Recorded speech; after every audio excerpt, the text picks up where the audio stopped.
Jiva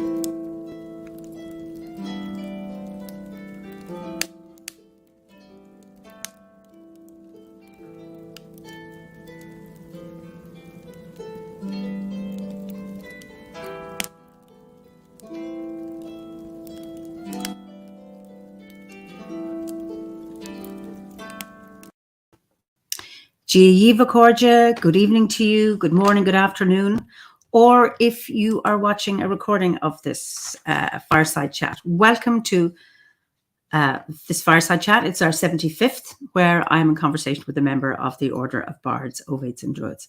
And as I've been doing for the last number of weeks, I start with a prayer for peace.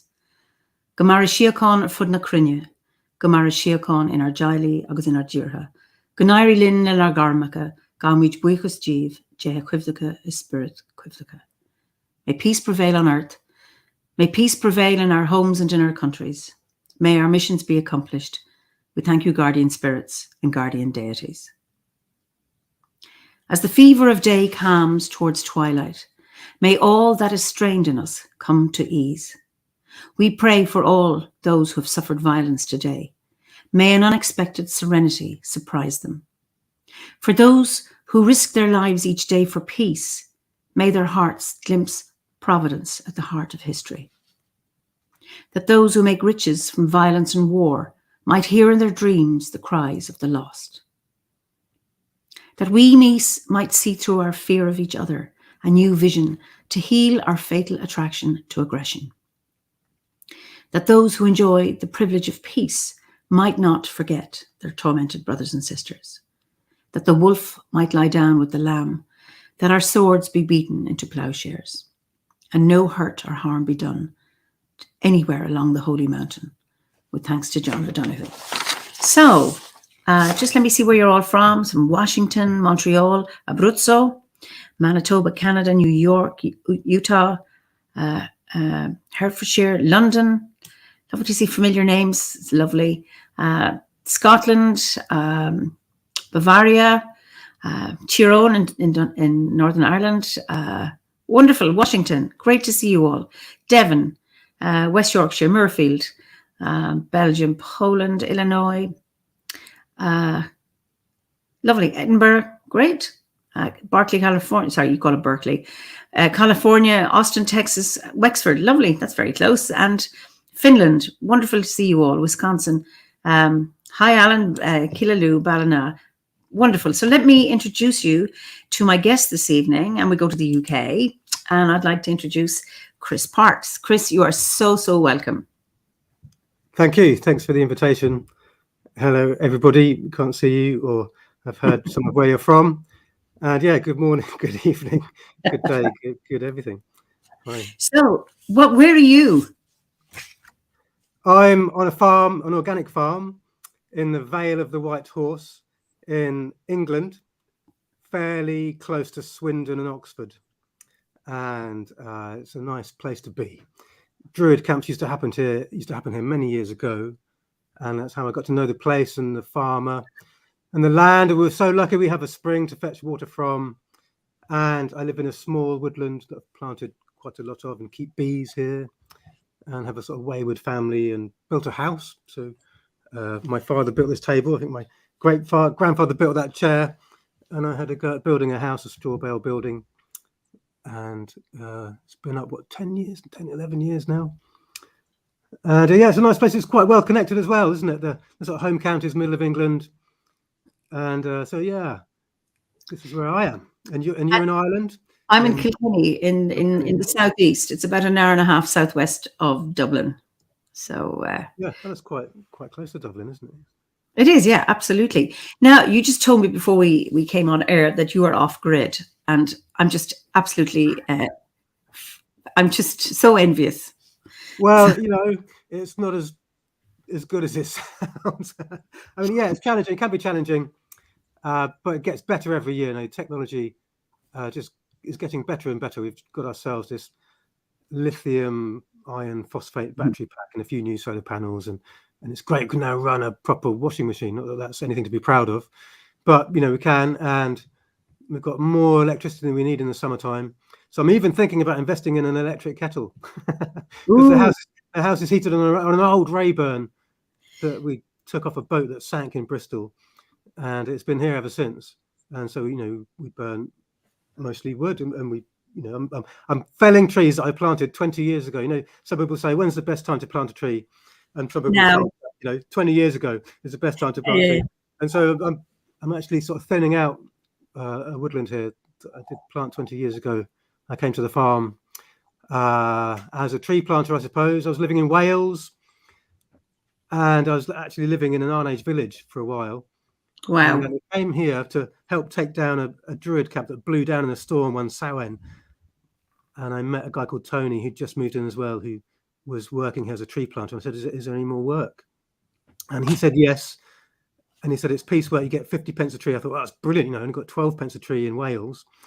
And so I've been here ever since. I had a few itinerant summers here and there, traveling around a bit, but sort of just by chance sort of stayed here and just had a caravan and then a yurt and then built some Iron Age houses and coracles, and got really into teaching ancient technologies and planted a sacred grove and started keeping bees here. And yeah, it's good. I mean, some people come here and they say, you're living the dream. I was just about to say that. But they don't see the kind of the nitty-gritty side of it, I suppose. It's hard work. Yeah. Do you know Ange Fox? She said, Coracle Man, met you years ago on first OBOD camp. So right. You meet so many people, don't you? But sorry, Ange. Yes, I'm sure if I saw your face, I'd probably recognize your face. Yeah, and Julia Foyle says, living off grid, probably every druid's dream. I do know it takes work. And to dispel the myth, well, not to dispel the myth, but to destroy the facade, I've got a USB mic here, and behind it is plugged in a little speaker. So there's it's like a hybrid house between straw bales, wattle and daub, and a turf roof, but quite a lot of tech, because here we are, aren't we? My home screen to your home screen, and all of that. Absolutely, but it's not about purity, but the fact that you have a straw bale house with a turf roof. Howard, my late husband, he died 7 years ago. We'd often talked about, building something with a turf roof, that kind of stuff. So when I see, what's growing there at the moment? Do you have sedums and things growing on it? And yeah, it's full of sedums. It's been a mild winter, so the calendula, the marigolds, have just been flowering all winter. We've got chives that are really good and strong at the moment. Some good chives up there. And but mostly sedums and grasses. And the marigold is just doing better and better each year. I did grow like marrows and pumpkins and stuff up there one year. They did okay. I'm thinking about putting some strawberries up there. But I build kind of eco buildings for other people too, and I built one for a friend recently. We call it a bee cathedral because she began the charity called Bees for Development, Nicola Bradbear, and she wanted a kind of round house at her place in Wales. So we built this kind of bee cathedral, which houses all these lovely, beautiful, cylindrical hives from countries all over the world, indigenous bee wisdom traditions. And she's put strawberries on her roof, and they're doing really well. So I thought, great, I'm going to put some strawberries on the roof here this year, and just be able to walk out the door and pick them. And yesterday I had a friend around for a cup of tea. And we just stood outside on the decking having a cup of tea, and I just took the tea bag out. I said, look, turf roof so great. You just do this, and you just throw the tea bag on the roof. Just feeding the roof, yeah. Oh, wow. Absolutely wonderful. Turf roof, why not? Yeah, it can still happen. Just beautiful, just beautiful. So that's where you're living. What's your landscape like around the greater landscape where you're living? Well, if I stepped outside the door, I would see the Uffington White Horse on the far horizon. Is that the one behind you? Yes. Well, this is a similar. Yes, this is an inspired painting of the ancient Bronze Age, Iron Age horses that you often see depicted on Iron Age coins and status and things. And that's the Dabuni sort of symbol. And interestingly, I don't know if you can see under the horse. So some of my kids go to Watchfield School, it's just over there, and they have the White Horse emblem on there, with this kind of water underneath. Below the Uffington Horse are these wonderful springs called the Woolstone Wells. And just like Poseidon, I love comparative mythology and storytelling. Just like Poseidon, there's a legend of this Uffington Horse that every year she'll come down for a drink or every 7 years she'll jump off the hill with a hidden foal, and where their feet fall, springs will rise up. And in ancient Greek, Pegasus, before it was known as a winged horse, was just a horse, but the kind of vulvic hooves of the horse, where they hit the ground, kind of springs rise up, like the volves of the landscape. The kind of the harmony of the land is fluid and salubrious, and all good things are happening until the dragons come along and sort of guard the wells. But that's just this lovely kind of cross-fertilization, or who knows? Some people say Welsh is the grandmother of Greek, and I like to kind of subscribe to that theory. But so these old horses and old horse myths are kind of strong around here, and behind the Vale of the White Horse, we even have the Vale of the Racehorse, Lambourne and all those. Was a whole other game going on there. That way, we have the Thames Valley, Lechlade, and all the lovely Upper Thames. And just over there is a farm, the village, South Marston, where Alfred Williams lived, who collected the folk songs of the Upper Thames 100 years ago on a bicycle, cycling around all the pubs here. A bit further over, or a bit closer actually, is where Ian Fleming used to live. And over there is the Royal College of Military Science. And so he based his character Q on the quartermaster of Shrivenham Station. Brilliant.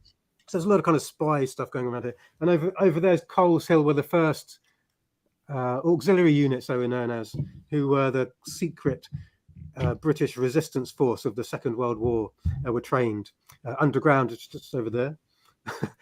Wayland Smithy on the hillside, Oxford, about half-hour drive that way. Swindon's about 10 minutes over there. And in the valley, we have a lovely brook, Oxbowing Brook, with a spring, an ancient spring. Some Mesolithic enclosures here and there, and I'm always collecting flints out of the field. Here's another axe head and another scraper and arrowhead. It's a lovely place to be.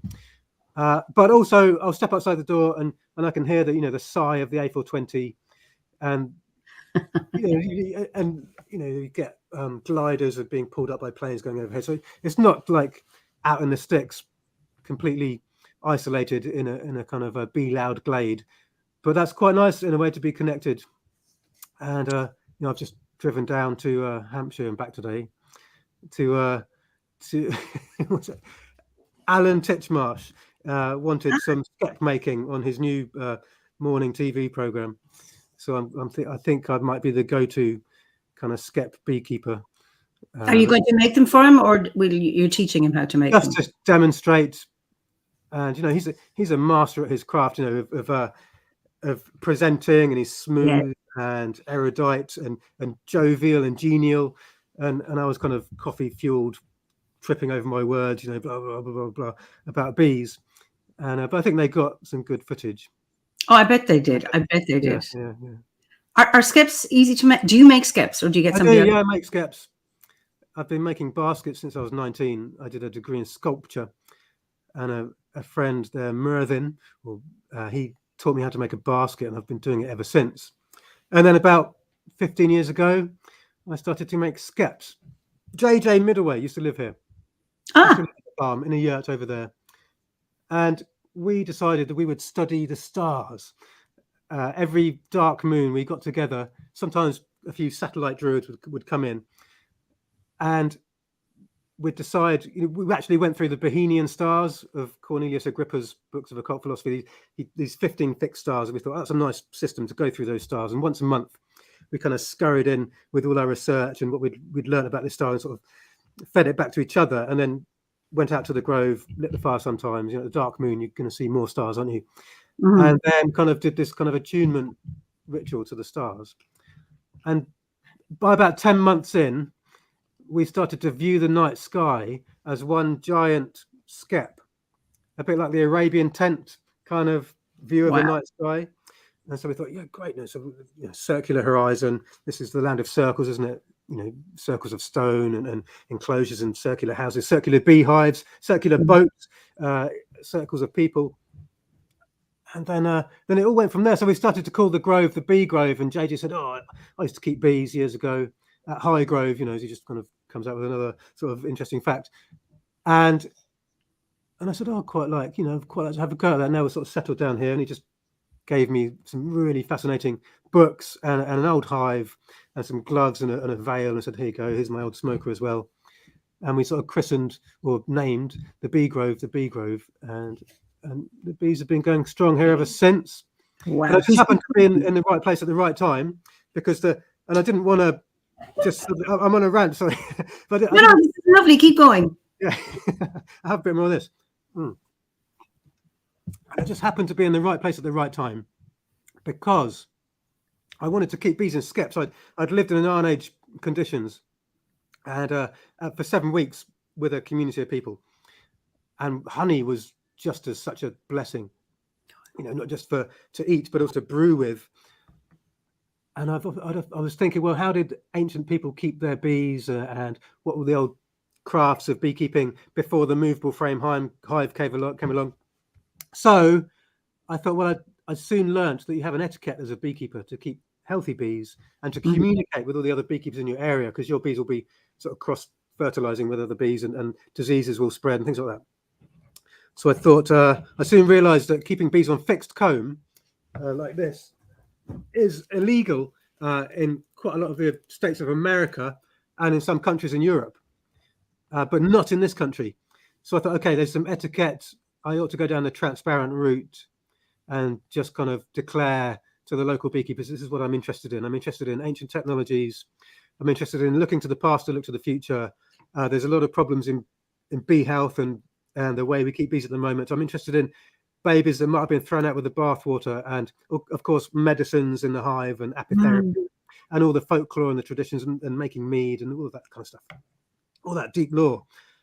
And the local chairman of the local association is a guy called Ron Hoskins, still alive, he's still going, and he hadn't treated his bees with any chemicals or miticides for 10 years when I met him. Yeah. So I had all the confidence I needed to put some bees in a basket and just let them do their thing without treating, and knowing that he had bred these bees that actively uncap, seal brood, and pull out the parasitic varroa and crunch their carapaces and spit them to the floor. And they do that. Just repeat that. The bees cut off the cap and they find the varroa mites. Yeah, I mean, academics call it recapping. So if bees aren't treated, and wild bees do this, so the worst thing a beekeeper can do is to collect a swarm from an oak tree or someone's roof, and then start treating them, because those bees are what you call survivor stock. They've already developed strategies and employing behavior, and we call it hygienic behavior, to deal with pests and disease. Bees are like, bees as we know them are 40 million years old. And the oldest ancestor of those bees as we know them are 120 million. That's unfathomable, isn't it? 120 million years they've been around, adapting. They're experts at adaptation, adapting to every single pathogen, disease, pest, predator, beekeeper that's been thrown at them. And unfortunately, the biggest threat to bees are beekeepers and us, with chemicals and miticides, and the way we treat them, and the way we put chemicals on crops and things. So it's kind of gone well. And Ron's bees and my bees and other bees in this area have one of the highest recapping rates in the country. So that's uncapping sealed brood, taking out the varroa mites, or sometimes the whole larva, and then putting in a new egg if they need to, and recapping. And so that's kind of what happens here. So this is me now, because I've bees and I don't treat them either. And my bees are healthy. I know when I know what unhealthy bees look like, but I leave them alone. Yeah. How have you watched this? How have you observed this? Do you have a little viewer on a little window on your hive? Ron has videos and film footage that he shows when he used to do lectures to bee clubs and things. And when I first got to kind of conventional hive, I got a floor with a mesh floor underneath it, and a tray, so that it's basically a mesh of wire that the varroa mites fall down through, but they have difficulty crawling back up. And I knew straight away when I was seeing on that floor translucent or white antennae of bee larvae and bits of drone larvae and things, that the bees were uncapping. So I knew I didn't have to treat, and I did put a bit of essential oil of wintergreen and thyme, and someone gave me a homeopathic spray and things like that on the first year. And actually, someone said you need to shake some icing sugar on them, and that'll help them groom the mites off them. But I soon realised I didn't really have to do that. But what goes hand in hand with not treating bees, I think, is allowing them to swarm. And I know from working with Bees for Development and from Nicola Bradbury and her colleagues, and from Tom Seeley, the most eminent bee scientist in the world at the moment, that honeybees that are on fixed comb and are not treated and are allowed to swarm are the healthiest bees in the world. And most of the bees in the world are kept in baskets of some kind, normally horizontal, made of wicker or clay or the bark of a tree or something. We generally have them horizontally in this country because there's a colder climate here, so they keep the honey stores warm above them in a kind of vertical situation. Sorry, and like a warray hive. I don't know if you've heard of those. Yes, I have. I have a Kenyan top bar. I have a commercial one that's gone wild. I don't open that at all because one year they died. And I meant to clean out the hive, and I opened it up, and yes, everything was gone. And I didn't put it back, with the queen excluder in the right place. I forgot all about it, and I said I must get around to tidying it, to cleaning it up and getting it ready. And 21st of June, a swarm arrived, and in they went. And I thought, that's brilliant. I leave them, and then in September I opened it, but they had built all the comb in the roof space. They weren't down in the brood chamber at all, and they were healthy bees. And I thought, I'll leave them. And then they swarmed the next year. And then I put that swarm into my top bar hive. And then a few years, the wasps came and ate them, killed them. 2 years, 2 different rounds of wasps have come. And now, I get swarms just come to me. And it's just somebody had a question. Why is fixed comb illegal? Because you can't take it out and scrutinize it and look for disease. So it's a kind of a double-edged sword. So in many states of America, it's illegal. They have lots of interstate laws, and in Germany, it's illegal, for example. So they've designed like the sun hive and kind of skep technology that you can lift frames out of. And so a beekeeper has an etiquette, has a responsibility to keep your bees healthy. Yeah, because disease will spread. But bees that are in fixed comb, they're not stressed out. You're not breaking propolis and wax. You're not crushing bees. You're not lowering the hive temperature, and the varroa likes a lower temperature, and honeybees prefer to keep it higher. You're not dispersing the scent. You're not letting light in. You're not stressing the bees, and bee stress leads to kind of lowered immune systems, and the propolis. It's a fine balance. So you can't scrutinize for disease, but they're going to be a lot healthier, and because they're swarming, they want to be on new comb, you see, because new comb is healthy comb. So I would say it's a really healthy way of keeping bees. The disadvantages are for the beekeeper. It's a lot stickier. You can't have hold of nice, neat frames to pull them out. It's stickier. You can't really determine when they're going to swarm. And so you kind of draw a closer horizon around yourself when you start beekeeping or any kind of livestock, really, don't you? But skep beekeeping, that circle becomes a little bit closer because you don't really want to lose swarms. But then, you just hope they go to a good home if you do. That's right. Fascinating. You never stop learning about bees and beekeeping. Yeah. I encourage it. If anyone's got the time or the chance or the place to do it, I really encourage it, because there's so much honey fraud in the world as well. There's so much honey laundering, as we call it.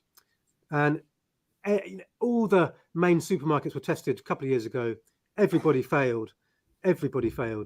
And the law needs upgrading at the moment. There's a petition at the moment. God, I wish I had the details, but maybe I'll email it to you, email later on. And but there's a petition going on at the moment in the UK to upgrade the standards of assessment of looking at fake honey, because sometimes even if it's lower than 50% sugar syrups, corn and rice syrups in there, it can be undetectable. So we need more stringent ways of detecting honey fraud, because they're getting better and better all the time. You can even go onto the computer and buy, in a big massive container or gallons and gallons of honey syrup to add to honey that will pass the test. Will pass the C3 test, and there's a lot of boring chemistry involved. But yeah, it's a good thing to do. And you can support your local bees and your local beekeeper, or even better, become the local beekeeper. Eimear, do you ever harvest any honey at all I did some last year, Yeah. just a little bit, and I gave it to a friend to make some mead. I kind of feel guilty because the one time I did get a good harvest, they didn't survive the winter, and this was when I was a good girl. I was a member of the local beekeeping association, and I was feeding them and all of that kind of stuff. Yeah. And a lot of conversations were about putting in the, what do you call that? The strips. Is it Baverall? Babe, that's been outlawed now. Oh, thank God, because I couldn't put any of that in. I did a bit of the sugar, and but I just found that really the idea of putting all that stuff in, because I don't take it for myself. It's such a fine environment inside a beehive. Yeah, I'm treatment free. I keep my bees treatment free. I'm treatment free, and we live on an organic farm, so it's just the ethic here. And we've built a bee bedroom, we call it, or an apitherapy house here. So it's got bees underneath a bed inside. It's a glorified shed, but it's a really pristine shed, and it's made with without any varnishes or chemicals. It's just linseed oil and pine, and sheep's wool insulation. And the air inside a beehive is full of antivirals, antifungals, antimicrobials, antibiotic substances. And the bees collect propolis, which first is the immune system of a tree before it's the beehive's immune system. So where the buds are, and there's chinks in the armor, and where branches get cut, it produces that kind of resinous, waxy sap. And they bring it home. Then they improve it. They improve pollen by fermenting it slightly, and they create royal jelly and of course beeswax, and then ripen nectar into honey. And so the air inside a beehive is just pristine. It's really good for you.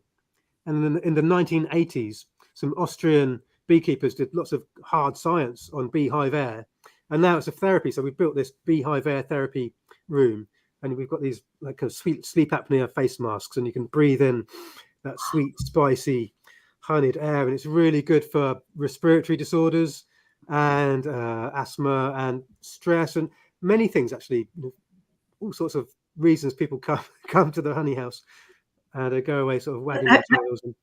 So you've skeps underneath, is it?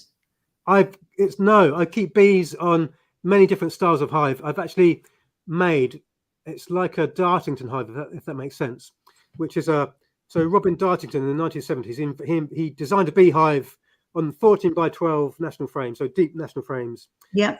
That was to save the beekeeper's back.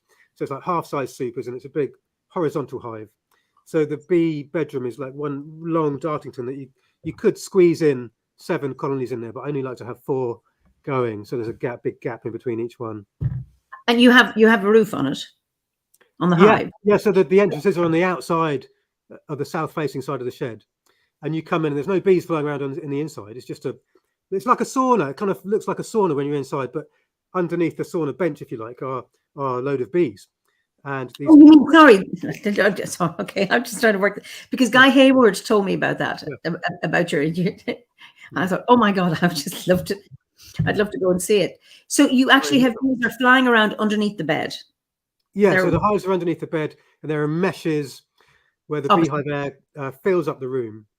Oh. And then there are some masks that, half face and full face masks, if you really want to kind of take half an hour of a good concentrated dose of that. But I do have to inspect the colonies, and I take a honey harvest from them as well. So there's shutters on the front windows, and I pull the blinds down, open one side window, so it's quite dark inside, and I go through the bees, and any bee that's flying around inside just goes to the window and back around to the front. Wow. It's very common in Russia, Ukraine, Slovenia. I mean, Britain did have a tradition of bee houses, but it kind of died out. But we're kind of reviving it a bit. I think it's just wonderful. Do you use a smoker? Do you wear a bee suit, or are you so in tune that they just crawl all over you and kiss you and tickle you? And I wear a bee suit and use a smoker when I'm stealing honey, and other times I'll just hang out with them. It depends what I'm doing.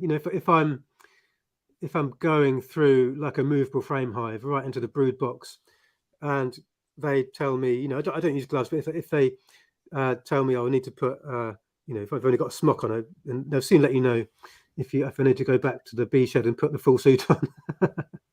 Yeah, but on a nice sunny day when they're merrily, busily bringing in home nectar and pollen, you don't need to use anything. Yeah, I don't use smoke. I feel guilty. I couldn't find it the last time I was doing it. And I just talk to them and sing to them, and sometimes spray a bit of water. But, you know, I actually, if there's any of them on my suit at the end, but I was really impressed that they were very generous. Didn't get annoyed with me. Yeah, I get stung from time to time. Oh, I have. Yes, because I don't mind in my hands, but I know I'll swell it's good for you. And it's generally an old bee. It's an old bee. I'm training as an apitherapist, actually. And bee venom therapy is part of that training, which is brilliant. kind of the hard end and the kind of the less ethical end of apitherapy, I suppose, because the bee hasn't volunteered its life to be stinging someone. But a skilled apitherapist chooses an old bee at the end of its life, you know, an old guard bee that's only going to have a week left to live anyway. And I see it a bit like blood transfusion, because I see like one bee is like one cell in a superorganism.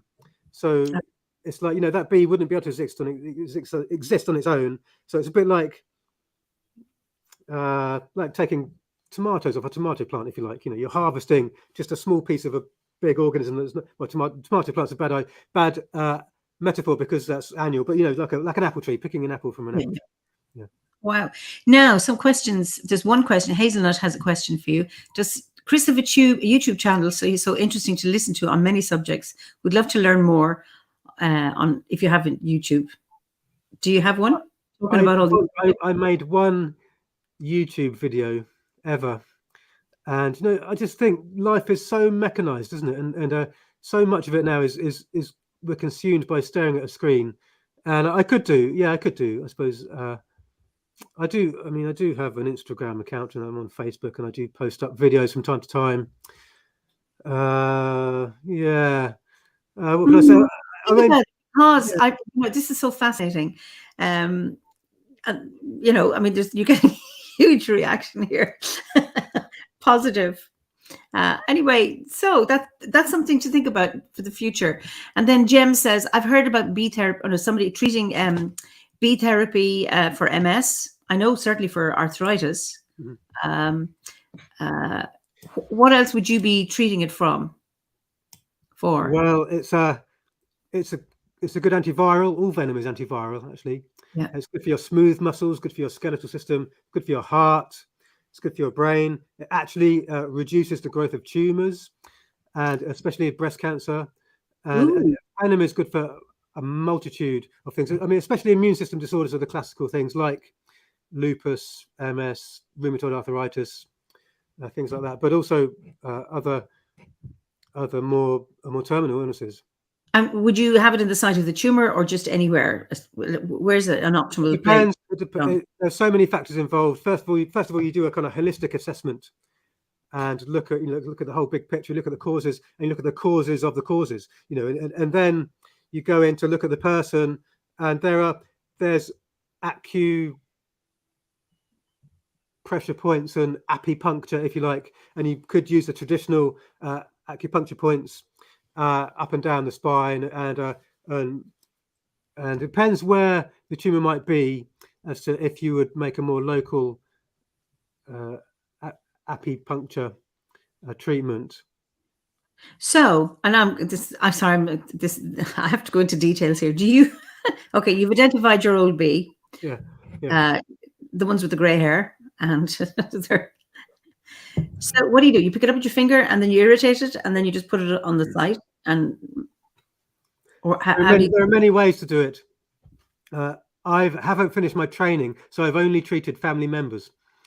And my mother they're still your family. Yeah, my mother has rheumatoid arthritis. She would religiously sort of scurry over, and I would treat her rheumatoid arthritis, and we got her off the prednisone and methotrexate and all those chemotherapy drugs. And she said she hadn't felt better in years. It was amazing. And I would treat her up and down the spine and on her arms and sometimes on her wrists. And you start off, I mean, again, it depends on every case is different, but we started off with quite a lot over the first month, and then sort of went down to like once every few days or once a week, and then it kind of petered out. So she no longer needs it.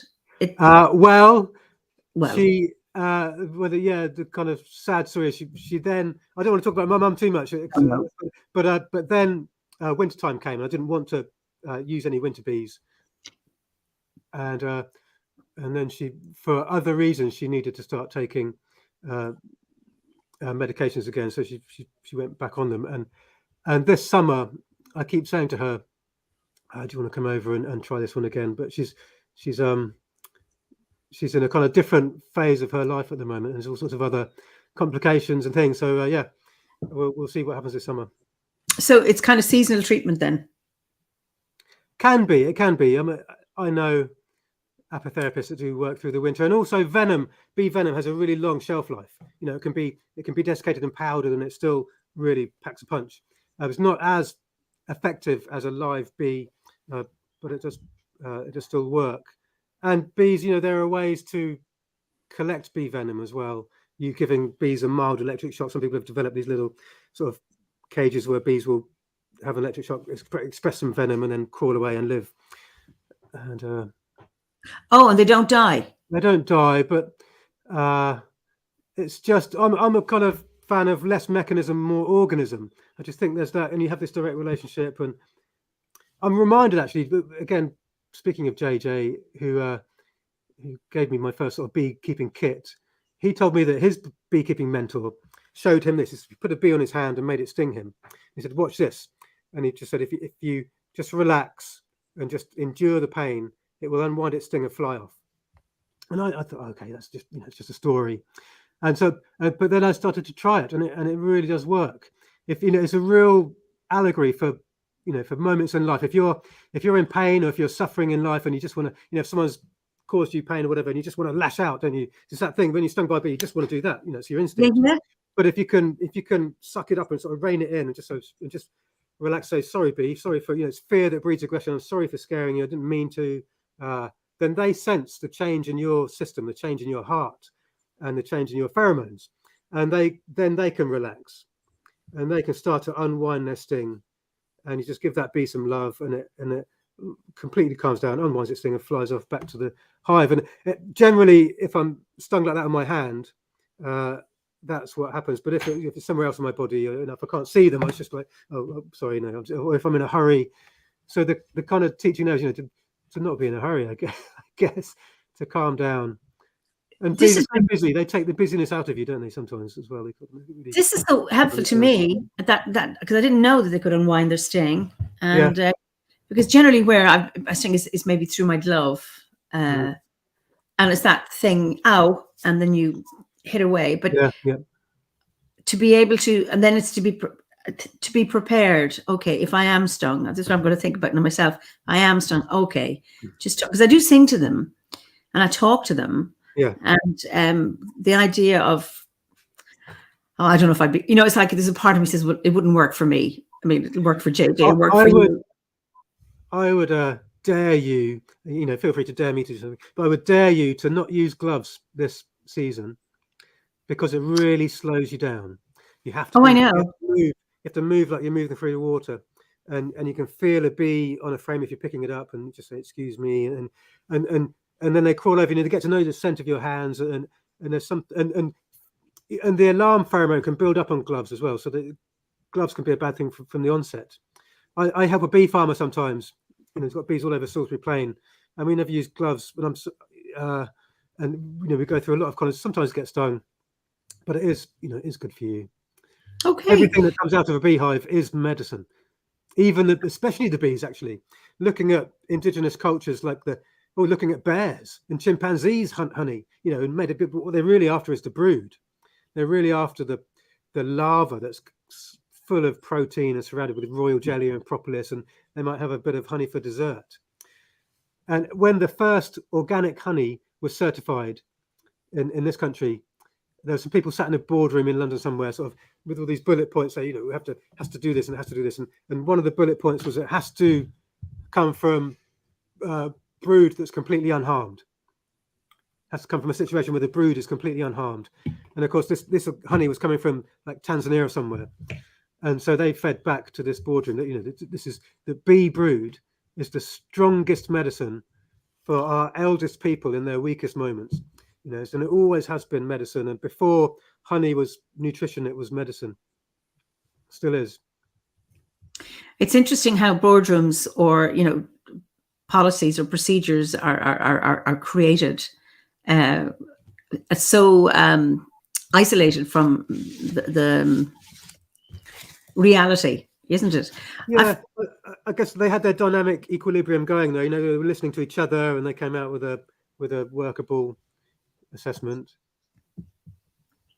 I've had in Tanzania, because I taught every year there for 20 years, and I've close friends there, and getting this honey from wild bees, but they're tiny and they don't sting. Mm-hmm. And it's an absolute, and I can't, the head is gone now, the name of them. And Melipona, would it be? Or I know the Swahili name. So okay, yeah. But they're tiny, they're like little ants. They're tiny and they don't sting. And they just you can take their honey. It's just I mean, there's no comb. It just seems to be, well, I haven't seen they do, yeah, they're slightly different, aren't they? They're really common in South America as well, and my own culture has often harvested the honey from stingless bees and have them in really small cylindrical log hives, and they build their honeycomb kind of upwards, brood comb, a bit like a bumblebee nest. So you'd be looking down on the hexagons, and then behind that they have these kind of small wax honey pots, and I think it's possibly where pottery came from. You know, they look just like pots, small tiny little pots. You know, we know that hornets inspired the Chinese to make paper, and I think a lot of these you know, things that we think people came up with the idea that, you know, we've been inspired by nature. Even bees, when one way of keeping bees in skeps is to have a brood skep with a hole in the top, and then you have you put another cap on top of that, and they build comb upwards into that, and they make these kind of flying buttresses to support the comb as they're building it upwards. So there's all this architecture and clever business that we think, I'm sure, has been inspired by the primary source of nature and wildlife and just looking. And I could tell you another bee story from Africa. So the bee farmer friend I work with, David Wainwright, he used to work in Africa, all over Africa, beekeeping. And in Ethiopia, he told me this great story. He was up a mossy tree in Ethiopia with a beekeeper inspecting some horizontal hives. And the beekeeper turned around and he said, David, beekeeping is not about looking. It's about listening, and it's about feeling. He said he cracked off the back of this hive because the bees go in one end and the honey is stored at the back end, you know, furthest away from the door. So he took off the back end, and you get this whir and this hiss of bees. And then he waited and waited until he could hear the correct noise of the bees going about their business as usual. And he sort of rolled up his sleeve and put his arm into the hive. And about a minute later, he pulled out this perfectly capped comb of honey without a bee on it. And that was such a lovely story, because today conventional beekeeping is all about looking for the queen, looking for eggs, looking for disease, looking if you've got enough room, looking to see what you need to do next. And it's real like, oh yeah, of course. You know, it's a multi-sensory activity, and even in local recent British history, you know, beekeepers were listening for the queen bee piping and to anticipate when the swarms are going to happen, or just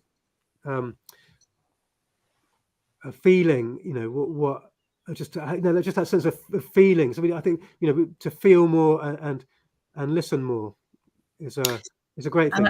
I was never taught that. Well, I mean, I did a few, you know, classes in beekeeping, and it was all about looking, and but nothing about that. And I think it's a bit olfactory, isn't it? I guess there's two main scents that you get, like the kind of alarm pheromone. It's like a banana. That's right. You can get that. And a lovely kind of Nasanoff, lovely swarm pheromone. It's a bit like geraniums and lemongrass, isn't it? Mm-hmm. But I know when my garden doesn't have bees, and then the change when I remember the magic of hearing swarms. Mm-hmm. Just because I got a swarm in 2020 during lockdown, and I was sitting in an indoor space, and I could, oh my God, I can hear them, and out I go, and then they're flying, and I'm just so excited. Yeah. And the energy in the garden changes. Mm-hmm. I mean, you talk about that healing, but what they do to the garden itself, even if I never got honey, but it's pure magic. That's right. Wherever there are bees, there is health. There's a lovely old saying, and it's Latin from Pliny the Elder, ubi apis ibi salus. And it's not, it's not just a sort of human anthropocentric health. Wherever they go, they create health, pollination, and they leave behind. So bees will eventually dwindle, but they'll leave behind so many medicines and goodness for other animals, for wasps and wax moths and woodpeckers and rodents and other things. Wherever they go, they just leave these blessings behind them. It's such a my apotherapy teacher, Dr. Stefan Stangasiu, is a Romanian doctor, wonderful man. He says that if there was a divine creator, if there was some kind of great architect of the universe, otherworldly being who was going to put on earth this creature that would not only pollinate flowers and trees, and not only give us great medicines, but also great nutrition too, then they wouldn't go far wrong from creating a honeybee. No, absolutely not. That's wonderful. I have a question here. Somebody says, having read Simon Buxton's book, The Shamanic Way of the Bee, it was interesting to learn that there are beekeeping traditions in the UK which are linked to shamanic practice with regard to bee communication. Is there any way you can expand on this, Chris? Oh, I could talk for hours. I could talk for hours on bee lore and bee folklore and bee traditions of the British Isles. And let me think. So, where to start? I mean, I've been supping metheglin here. So this is the ubiquitous meads of old, and the Isles of Britain used to be called the Honey Island. And I'm not sure if you're aware of that. Oh, in an old Welsh triad, there are three names of the Isles of Britain. Plasmyrddin, which is often translated as Merlin's place, or an island surrounded by seas, a green place surrounded by seas. And this is an old piece of folklore because it talks that this is the first name of the Isles of Britain before it was settled. And then the second name is Fel Innes, the Honey Island. Isn't that great? And wasn't it just feel good? And that was when it was first. So obviously loads of heather and meadows full of blossom and bees, and ancient oak trees burgeoning full of cavities for wild colonies of bees and dripping with honey. And the land is sweet here. The bardic sayings had many different levels of meaning. So also the land is sweet. The land is fertile here. We have a Gulf Stream. There's so many minerals, aren't there? There's tin and copper and gold, in Eimear, in Wales. And so people have come here for so many reasons. And the ancient Phoenicians came here for tin. And Cornwall had some of the best tin in the known Bronze Age world. There's a lovely saying: if you want to make something out of metal, you must first make it out of a wax. So you think Bronze Age, think beekeeping, think wax, think skeps, all those things, and of course metheglin and mead and medicine. The third name of the Isles of Britain was Ynys Prydain, which it still is in Welsh today, which comes from the first sovereign who unified all of the tribes of Britain under one crown, if you like. So this great sort of symbol of peace and unification. And right at the heart of the Isles of Britain in myth and legend, the very centre of the Honey Isles is not its geographical centre, if you like. I think it's its spiritual, I don't know, you could say academic centre, but it's Oxford. And still today, we have that lovely crossroads. So there's this lovely old bit of another triad, the three oppressions or the three plagues of the Isles of Britain. And to cut a long story short, it's honey that saves a day. So these three great plagues come along, but King Lud had to find the centre of the Honey Island, and it happened to be Oxford. They measured the breadth and the length of the Isles of Britain, and it was Rhydychen, which is Oxford. And there they had to dig a pit full of dig a pit and place within it a vat or a cauldron full of mead, because one of the plagues was this hideous scream. Should I start harping? I'm telling a story. One of the plagues of the Isles of Britain was this hideous scream that would echo throughout the Honey Island and cause mishap, like infertility, and cows would fall over in fields, and women would miscarry.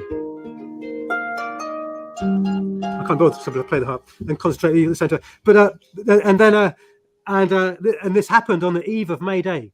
So this happened on the eve of the festival of Beltane, the very festival of fertility and fecundity, and when all good things were sung across the landscape, swarms of bees and seas full of fish and ruddy cheeks, and all the greening of the land and the fields and the hedgerows were all happening in the May blossom. And it was coming from two dragons, a red dragon or a serpent in the older texts. They were fighting. They would spend the year as pigs. And on May Eve, the magical time, they would shapeshift at the centre of the Honey Island. And they would fight, and the scream would be heard over every hearth in the land. So Lud, he dug a pit at the centre of Oxford, and there he placed this vat of mead. And they descended into the vat, and they lulled themselves into a stupor and a sleep. And there they were covered in a blanket and wrapped in the blanket and placed in a stone casket and shipped to a strong mountain, to Dinas Apharaon, high in Snowdonia, the Mount of the Pharaohs. And there they stayed until Vortigern needed to build a tower because another plague, the Saxons, were oppressing from the east. It's difficult to play and look at a screen at the same time. And that's a whole other story of the child Merlin became Merlin Ambrosius and all those things. You know those tales well.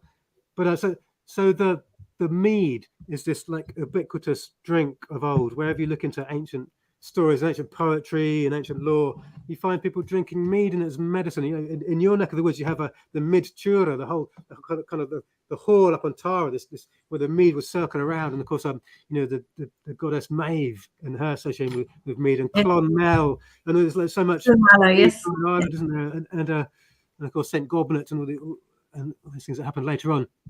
But in the Welsh tongue, we have this drink, and it's called metheglin, which is easy for you to say.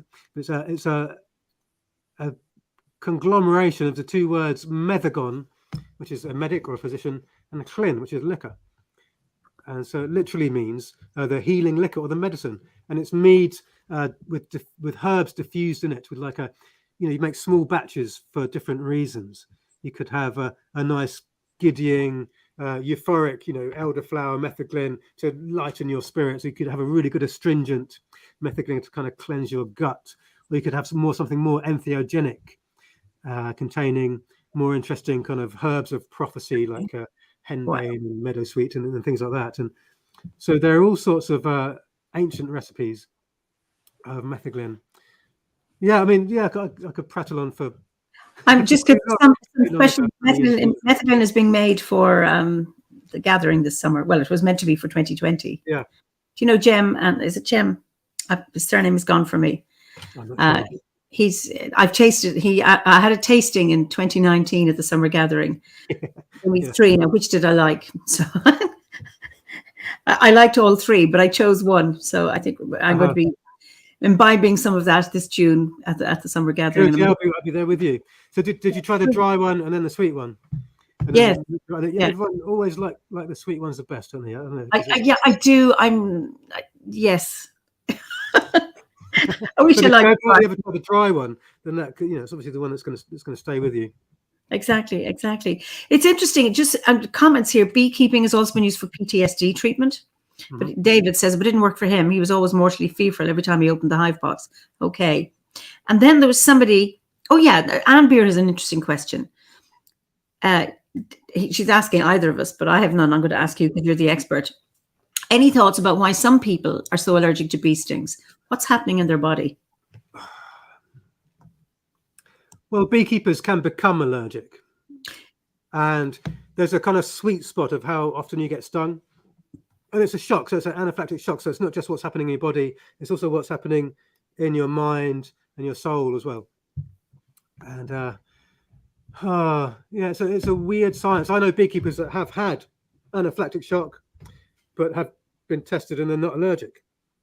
And I know some people that have been tested and have come up as being allergic, but haven't had anaphylactic shock. So it's a very strange science. And the immune system is a really strange thing. It's very much affected by stress and how you're feeling and what you're thinking at the time, as well as your body just suddenly reacting and shutting down and going into kind of anaphylaxis. Most beekeepers don't become allergic, touch wood. And if you get stung a little bit and then not a lot, and then not a lot, and then get stung again, that can be dangerous. If you get stung a massive amount, that can be dangerous. But if you just get stung like a medium amount, then it generally just, you build up your tolerance as a beekeeper. You react less and less as time goes by. Okay. And there's a funny thing called beekeeper's wife syndrome. Actually, that's because there are a lot of peptides and proteins in bee venom, and if you get the full sting, you get the full whack, and your body knows about it and understands it. But if someone, so I mean, it's a bit sort of, pre-feminist, I suppose. But so the beekeeper's wife would often wash the beekeeper's clothes, so she would get just some of the proteins from the clothing, and therefore when she got a full sting, her body would do this, and so that would often happen that someone who hadn't had the full whack of the venom and the depth of the sting could develop anaphylaxis also. What's reassuring is that if you only have a local reaction, so some people will tell me they're allergic to bees and wasps, and I say, well, what happened? They said, oh, my whole hand swelled up. I said, well, that's absolutely natural. That's absolutely normal reaction, especially if you're itching it and you're using your hands a lot. If you get stung on the hand, but you get a rash on your back and your throat starts to swell, and that's a general reaction, and that's bad. That's when you need to go and get a subscription for an EpiPen and keep some antihistamines in your back pocket, kind of thing. And yeah, but you can go through a series of immunotherapy treatment if you are allergic and you want to become not allergic.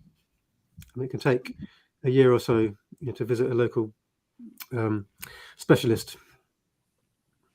Oh, that's good to know, because I mean, obviously when I get stung on my hand, it's a local reaction. Occasionally I've had it on my face, but it swells, but it's gone down. It didn't go anywhere else. But it's interesting you're talking about, I wasn't afraid of my bees, but I had gotten a new, what do you call this? Nuke. Starting off a new hive. From the person I bought my first one, but these were really aggressive bees. They were really, a lot of them. And I remember one getting caught inside my suit, and that, and it's there, and they're in your hair, and it is terrifying. And it's like, I was mad at myself for being so scared, but it's like this, and you don't know where it is. And obviously it's a distressed bee, but this is in my ear, and it's absolutely terrifying. But I think, and how hard it is to be calm when that's happening. When they're around me outside, I can be really calm, but when there's one distress inside my suit, that's scary. Yeah. And that whine just gets higher pitched, doesn't it? Until it's actually burrowed through and stung you. That's right. You can say sorry and flick it into the wind and hopefully evade the sting, can't you? Sometimes. Oh yeah. So, listen, I want to see what other questions we have. Someone said, should you give a tired bee some sugar water? You can do. A tired bee is often a bee that's at the end of its life.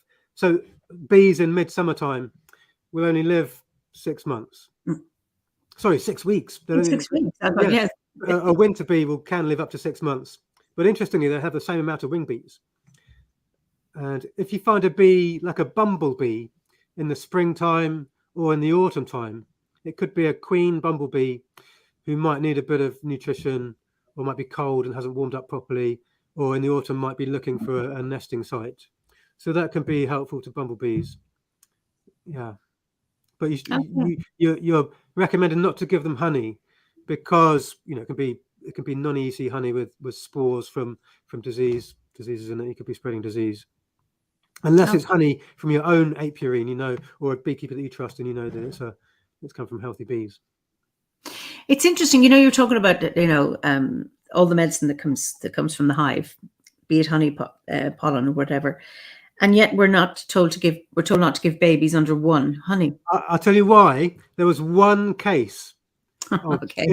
One case. I mean, it's a tragedy because the child died, but there's one case of infantile botulism that came from the lid of a jar of honey, and I have it on good word from the Secretary General of the International Federation of Apotherapists that jar of honey came from a place where there wasn't best practice. That was dirty honey, but before that, it was traditional to give a child a bit of honey as soon as it was born. Many midwives across the world would do this to give it. I mean, probably still do in some places. I mean, I've done it to my kids, and because I know our honey is good, and so that was a traditional thing, to give a child a bit of honey as a blessing and to restore its strength and get its system working. And it's antimicrobial and such good medicine.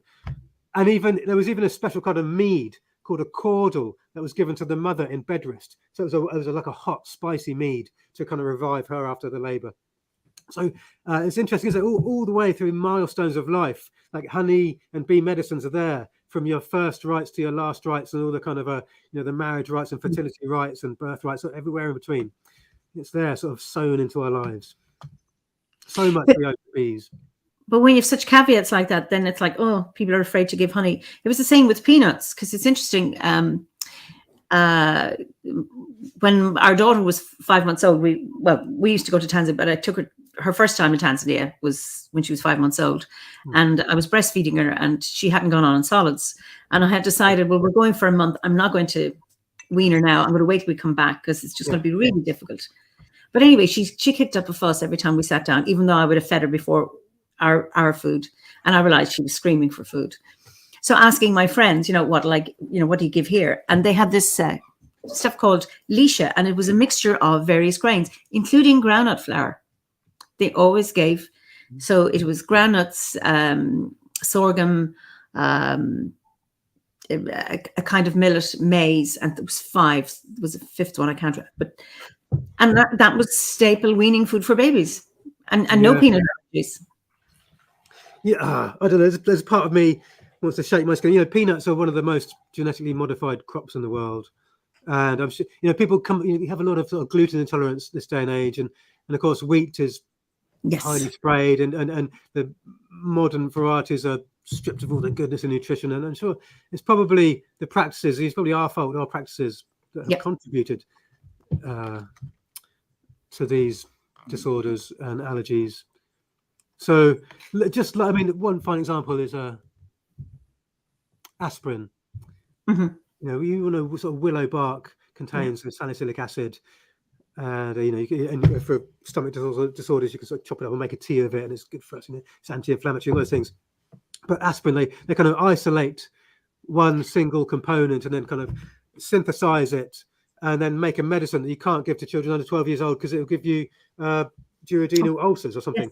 So it's, as soon as we synthesize something and strip it down and isolate it, and this relates to bee medicines actually, because the MRSA and stuff in hospitals becomes resistant to antibiotics because you're throwing the same old strategy over and over and over again. But bee medicines are complex. They have and they're inconsistent. So there's a great quote from an old American beekeeper that the most consistent thing about bees is their inconsistency. And you can say the same about bee medicines as well, because a propolis one year will have different levels of quercetin and bioflavonoids and all these different things in there. And venom also will have different levels, and it's a complex cocktail of medicines and ingredients. And pollen also comes from different sources, and the honey will have different sources each time. So it's an intelligent, complex armory, if you like to use a kind of bad allegory. So the MRSA can't predict what's going to happen next, because it's going to be a different honey from a different provenance. And that is why bee medicines are so successful, because they slightly, it's like fractals. It's chaos. It's just changing all the time, slightly changing. It's the same, but it's look at it closely. It's changing all the time. I love it. Absolutely. Fooling Eimear. Druidry. It's it's the same as saying, but it's evolving tradition, isn't it? It's changing all the time according to the ingredients, and and here we are, a couple of ingredients of Druidry at the moment on a screen. Changing as we go along. So this, I just see if there's any more comments on bees, because somebody wants to ask about how you built your house. How did you do that? How did I build my house? Yeah. Well, I had been building like replica Iron Age, Bronze Age houses and things like that. So I was quite competent at wattling and daubing and thatching and timber framing and that kind of thing. And then Bonnie's patiently sat on the other side of the screen. You can come around if you want, Bonnie. And then Bonnie came along, and I already had a daughter in Oxford. And then Bonnie came along. Hi, Bonnie. How are you? Lovely to meet you. I'm good. Yeah. And Bonnie's now 10. Wow. Actually, I'm going to do a bit of bragging here, bragging for her. But on her mother's side, she's a direct descendant of Iolo Morgannog. Really? We didn't realise until after she was born, and we took her to see one of her uncles. He said, "Oh, by the way," and Bonnie came along. We were living in yurts and just wanted to upgrade to something a bit more substantial. And everything here is sort of built on sand, really, because we don't own the land.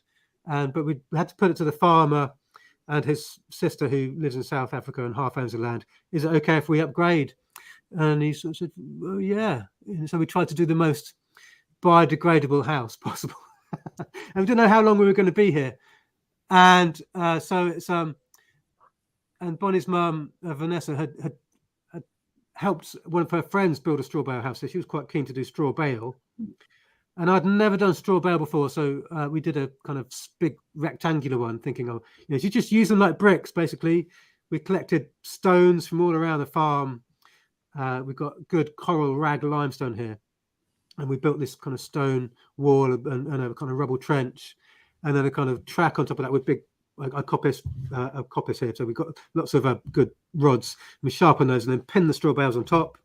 Then you build the walls up. We've got a kind of atrium in the middle. Did loads of kind of roundhouse. So it feels like a roundhouse because it goes up to a kind of hexagonal atrium with a skylight. And then that was boarded out, and then membranes on top of that to be waterproof, and then lots of kind of insulation and turf on top of that. And we rendered the walls with lime render, and then we built internal partitions with timber frames and wattle and bits and pieces. And it was all done in a bit of a hurry. I'd probably do it differently if I was to do it all again, but I think I've spent that instinct now of sort of building a house. I don't have to do it again, but I do it for other people from time to time. Oh, that's wonderful. Bonnie, were you born in a yurt? Was I? You were born. She was born at her grandmother's house. Yeah, I was born at my grandmother's house in the living room. Yeah. So yeah. Oh, lovely. My daughter was born here, just behind where I'm, near that other window. Yeah. That was 20 years ago. So yeah. youngest brother, young brother Tam, he was born just over there. Just over there. Yeah. That's wonderful, wonderful. Yeah. Yeah, it's interesting how the house is aging. It's like it's 10, 11 years old now. So I still don't know how long I'm going to be here. I always think sometimes it's time to move on, but it's a long time to be anywhere, 20 odd years. And but then other times I think, I'm going to be here until I die. I just don't know. It's an interesting feeling. It's an interesting feeling. Yeah, I feel the same about here. I mean, this is my house, but I don't know. People say, "Would you not move after Howard passed?" And I said, "No, I belong here, but I've no idea. Just no idea." Because I said before I'd never leave Dublin, and I did. So I can never say never. Exactly. Yes. Yeah. Who knows what? Yeah, the world's a changing place, isn't it? As well, you don't know what's around the corner. So it's always good to be flexible. Well, indeed, absolutely. I mean, I say I still want to stay living in Ireland, but who knows? Yeah. I don't know. So, are you? Do you grow much there? Do you have a garden? Oh, I have a tunnel, and we did grow when Howard was alive, and we had woofers and things. And then after he passed, I just didn't have the energy because I was doing everything. Yeah. But then with lockdown, I just grew tomatoes and I have some herbs, and so I have a head gardener. He's 18. Good. He's one of my daughter's best friends, and he comes and does the gardening, and he's managed it all over the summer and right now. So he planted onions. So I have my friend who is a neighbor, and she's an organic farm. So I'm going to get her leftover seedlings, or little plantings like tomatoes and cucumber and things, because I have a tunnel and I need to use it. I have a grape in there, and I grow St. John's wort, and I've just discovered mullein growing, having been looking for it for the last 2 years, asking, can anyone get me mullein flowers? And then I saw, as soon as I'm asking, it's growing in my tunnel. It had been there years ago. So obviously the seeds were dormant for many years. And what are you going to do with the flowers? I use them for ears, great for earaches. I know you can use the leaves for chests, but I don't use them. I tend to use coltsfoot and elderberry and thyme oil for coughs. But I have found making an infused oil with the verbascum with the flowers is brilliant for ears. I remember reading that in the Doctrine of Signatures about mullein, because it's like a big furry earlobe, isn't it? That's right. Yeah. And then with the coltsfoot, it's like the Doctrine of it clears away. It gets this web off, so it's an expectorant, which is just and that's what it removes. So and I was in a quarry. Not a burnt out quarry. What's a quarry that's no longer being dug? An old quarry site. Yeah. And someone said, "Look, what are those yellow flowers?" And I thought, it's coltsfoot, because it's son before the father. The flower comes up before the leaves. So this is all this kind of hardcore. These beautiful yellow buttons, flowers. And then I noticed one lit, and then it was confirmed. I saw a few little coltsfoot leaves. So. It's just magic to see. Transplanting that then. Yeah. So, yeah. Are you a herbalist as well? I do a bit with herbs, especially in the metheglins, and we make some hand creams out of the beeswax, and some teas and different things. Yeah. It's wonder I had left mine, and then I'd come back again with lockdown. Started foraging again and harvesting and making tinctures, and I did it again last year, and it's just lovely to be able to do that. And now I'm just looking at the nettles are beginning to pop up now, and they're really looking so healthy, and the cleavers are coming up as well. It's just lovely to see them.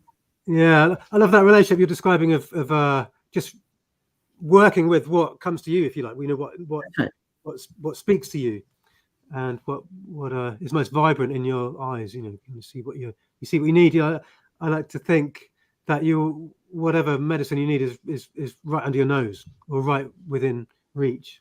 That's what my herb teacher said, that what you need grows around you. And this is why, local honey, they say local honey is very good at allergies, just what's in your area, just beautiful. So, yeah. Oh, so somebody had another question about nettle stings, and no, I can't, if I can find it. If I can find this, is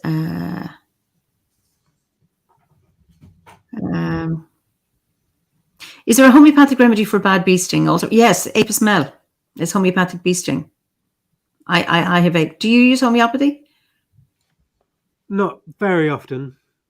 I've got an old kit somewhere. I mean, I give it to the kids when they've had a shock or a bruise or a bump or something. I always give them arnica. I don't know. Sometimes, rarely, I would say rarely, but we do have a kit. But I use Apis mel, and I have, and it's been great. And that's actually bee sting. There's another homeopathic remedy for puncture wounds, isn't there? You can also use Ledum. Yeah. But I mean, for bee stings, I would have to, so bee venom is acidic, so put on something alkali, or something cooling like a mint or even propolis. And a wasp venom is alkali, so you put on a vinegar, lemon juice or something like that. Yeah. Funny, it was like butter for bee stings, and vinegar. I don't know if butter is alkali, but that was. It might draw the venom out. Yeah, and that was what. That draws, and honey draws stuff into it. That's why honey is so good on wounds, because it's hygroscopic, so it draws things and moisture and pus and stuff into itself. Oh, brilliant. Wonderful. Okay. So some people, there's more requests for the harp, so that'll come to. Anyway, I can't. Something about nettle stings, because I know nettle stings were used by the Romans. Yeah. Their rheumatism. Yeah. So rheumatoid arthritis is an immune system disorder. Can often be provoked by diet or stress or external stimulus, and so nettle stings. It's almost like recalibrating your immune system. So bee venom, nettle venom, or poison can do that. Can act, and it encourages your body's own cortisol production, and can eventually cure rheumatoid arthritis in the long run. Because it's not remember, it's not osteoarthritis. It's not like a bone disorder. It's an immune system disorder. It's the rheumatoid, which can be leveled and brought back into harmony. Yeah, and of course it's the sting, not the or maybe they say if you use a fresh tincture, that you get some of that anti histamine reaction, or then it's the actual nettles on your skin. Yeah. Okay, so somebody else. This is Blake would like a look around your house. He's very nosy. Come and visit. That's what I say. If you, I don't know. I'd rather you come and visit than me have to sit in front of a thing and do a YouTube channel or walk around my house. But yeah, come and stay. We have places to stay. We've got caravans, and of course the bee bedroom. You can come and sleep on top of the bees. And we put a teepee up sometimes in the summertime, and yeah. Oh, brilliant! Well, okay, that's an open invitation, is it, to everybody? Well, don't come all at once. Very reckless. Big enough, but yeah. Very reckless. Very welcome. Just see another one. Somebody says Formica and Vespa are good homeopathic drugs. Well, Vespa is a wasp, and Formica is an ant. So yeah. Mm-hmm. And then Deirdre wants to know, would comfrey draw out a nettle sting? I know Doc does. And plantain. I haven't used comfrey for that, but plantain certainly would. Once you rub it on, great.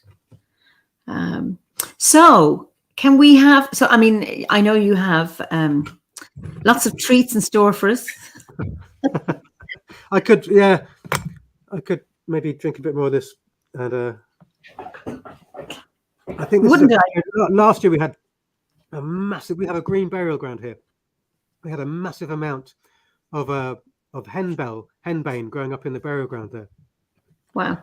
About 7 years ago, a really tall henbane plant grew up in the fire pit in the middle of the sacred grove. Like saying, "Hey," and so I got into henbane and did quite a lot of research, and it's really poisonous and can put you in a coma. It can kill you if you mistake it for cabbage and eat it. But she was saying hello so loudly, you don't mess with Madam Henbane. You have to take it really gradually and slowly. But we've been brewing these henbane meadowsweet mixed meads, metheglins, because there's an ancient potsherd from a stone circle in Scotland that contains traces of honey drink, a braggot actually, which has malted grains in there, and henbane as well. And it's really a beautiful herb. If you read any herbal manuscripts about it, they'll say, you have horrific hallucinations and things like that. But I think that probably says more about the medieval mindset than it does about the herb, because in small doses, and it used to be used as a hops. Okay. Before the church came along and banned all the kind of psychedelic, entheogenic, interesting, uplifting hops, and just said you're only allowed to use the one that puts you to sleep. Then there are all sorts of interesting herbs that were used to brew with and for healthy things. And the henbane is quite a herb of prophecy, and a herb of Belenentia and Jupiter's bean, it's also called, and a herb of Apollo, and Bilsenkraut in Germany. Hjaka and Bilsa were Jack and Jill. Oh, okay. These ancient Germanic deities, and Bilsa is henbane, is Bilsenkraut. So the word Pilsner comes from it, and I think this bottle was one of those brews, which is going to loosen up my fingers a bit, I think. On the if I drink, I can't play the harp very well. I have to be careful. Just a question from Andrew Sikorsky. Where is your etched Mead drinking horn? Well, it's just out of shot over here. I think I'm infamous for my horn. Very good, lovely. There it is. Did you etch it yourself? Yeah, I was living in Oxford actually at the time.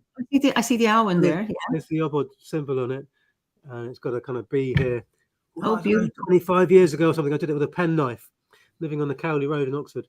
There's some oak leaves here. Wow, it's beautiful. And There's a snake there. Some of the all heel there.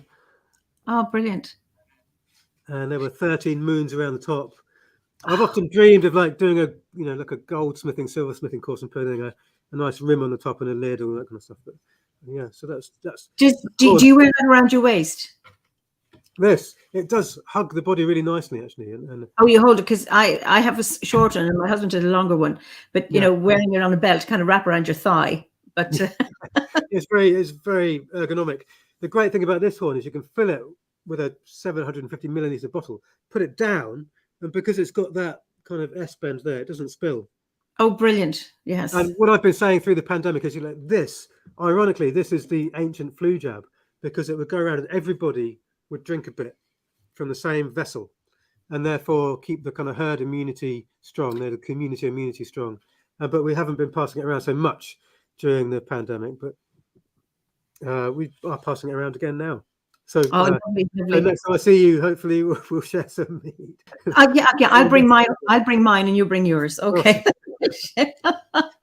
Brilliant. Looking forward to that. Yeah, and just Blake says, what a lovely drinking horn. The tools we put our own stamp on in some way do hold a special charm indeed, don't they? Absolutely. And it occurred to me just the other day, I was kind of waxing lyrical about how in ancient times everything had a name. Like so my harp has a name. This is Seren Wen, and like Excalibur, and boats had names, of course, and mead horns. There's an old mead horn from Scythonen, one of the 3 immortal drunkards of the Isles of Britain, was a guy called Scythonen, and he had a horn. It was called Hirlas, and he loved singing, and he wrote, he was married, but he was his job was to look after what's now known as the Cantra Gwaelod, which is the sunken hundreds, this whole area of Wales, which is now underwater in Cardigan Bay. Used to be reclaimed land like Holland and the Netherlands and Belgium. There were dikes and sea defences, and he neglected looking after the defensive walls because he was always drinking and singing and drinking bragaud or bragot. And I think Angharad might have been his daughter. One of the Angharads was his daughter. And Elfyn also, where they were warning him about Gwenhwydiw. It's a brilliant character from Welsh mythology. Gwenhwydiw was a shepherdess of the sea, and the white crests of the waves were her sheep, and every 9th wave was a ram and more powerful than the rest, and would come battering down the sea defences. And now, and there's always science in the sorcery. This is a true story, because in really low tides in Cardigan Bay, you see these vestiges of ancient forest. Go away. Yeah. So this is a true story. It's not just, so I think there's always a grain of truth in a lot of the old mythology and teachings in there. So Scythonen, one of the immortal drunkards, and I thought, gosh, I've never given my mead horn a name. And so I need to kind of now it's time dream into that and see what comes up out of. Well, I have to call mine Maeve. Yeah. I have to call mine Maeve. But just to get back, you mentioned, the science within the story. Like you talk about the low tide, you could see that, and it's the same in Dinna Saffarawan, where you have the white and the red dragon, which is the copper. There's copper mines in there and water, and it was like the dragon, why Vortigern's tower kept falling was it because there was water in the foundations, and then there was copper that somehow they're the 2 dragons that are in the landscape. Yeah, there's alchemic levels of teaching in all these things, aren't there? It's just brilliant. Yeah. Lovely. Anyway, I don't want to hold you back from your harping or whatever instrument you're going to play, because I know you have a whole Oh, gosh. You have a whole orchestra there. I've got some whistles and a flute and some bagpipes and a crwth. I mean, I suppose the crwth is the most unseen or lesser seen instrument of. It is a traditional sort of Welsh bardic instrument. It's like it's a cantankerous wee beastie. It's like a bowed lyre, and has these kind of two kind of thumb strings that you pluck with your thumb. Okay. You get this nice rhythm going.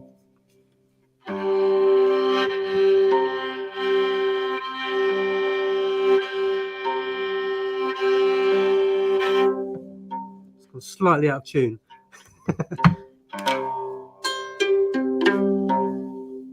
That's good enough, isn't it, for Fireside Chat? I've been really getting into singing a Scots Gaelic rowing song with the crwth, especially for journeying, actually, for sort of journeying into the other world and back out again. These, I think, rowing songs like the Imrama journeys. So I'm just going to maybe do a little bit of that. Lovely.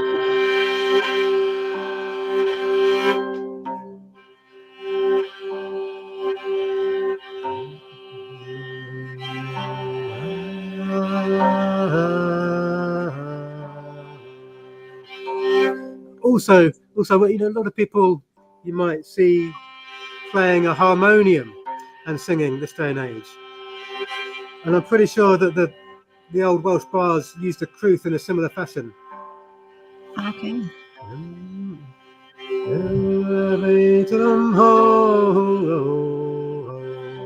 I'm really good at starting off in the wrong key.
Oh, it's just beautiful.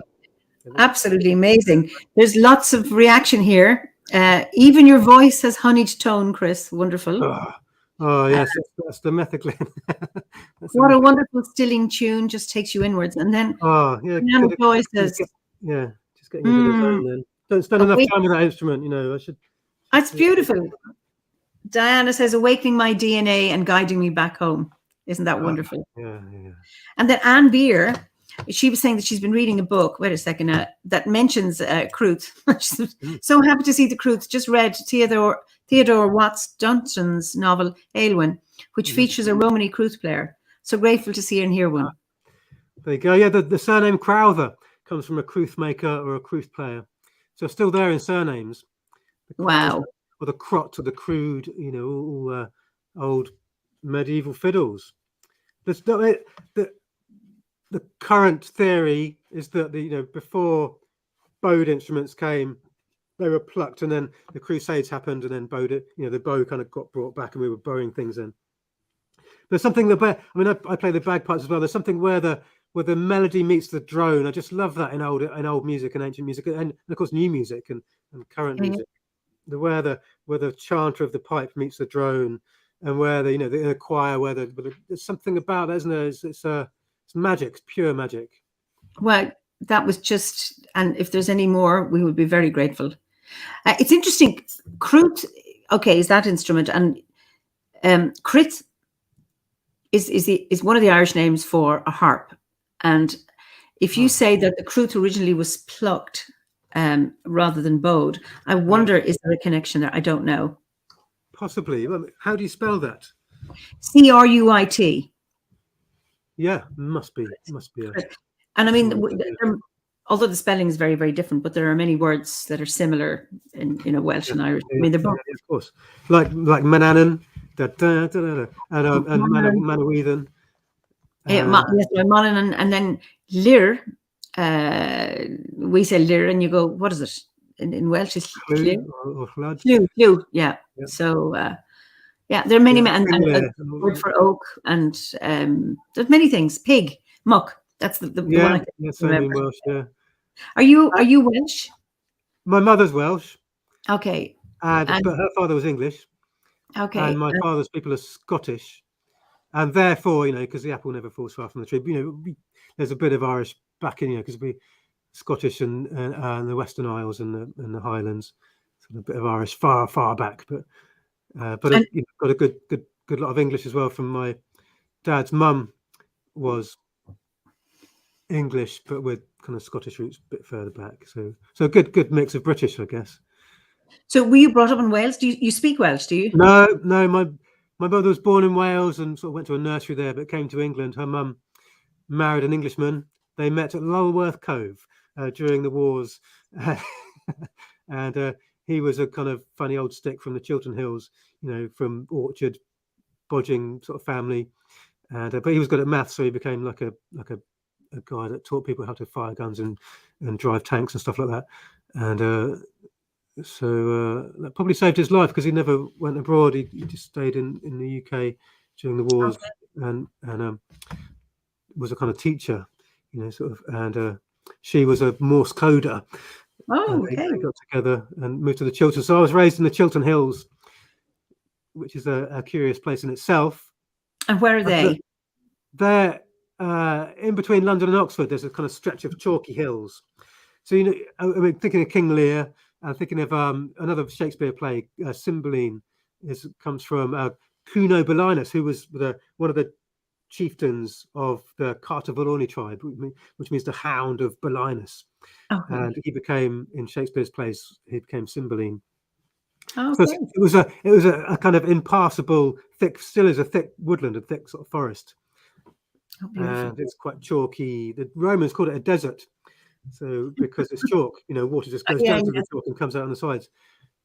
And so there was sort of, there's lots of old lore about the Chilterns and the old witches and the old upper hundreds traditions of the Chilterns. But I have lived in Wales. I lived in a lot of different parts of Wales, on the Gower, North Pembrokeshire, and other parts of Carmarthenshire.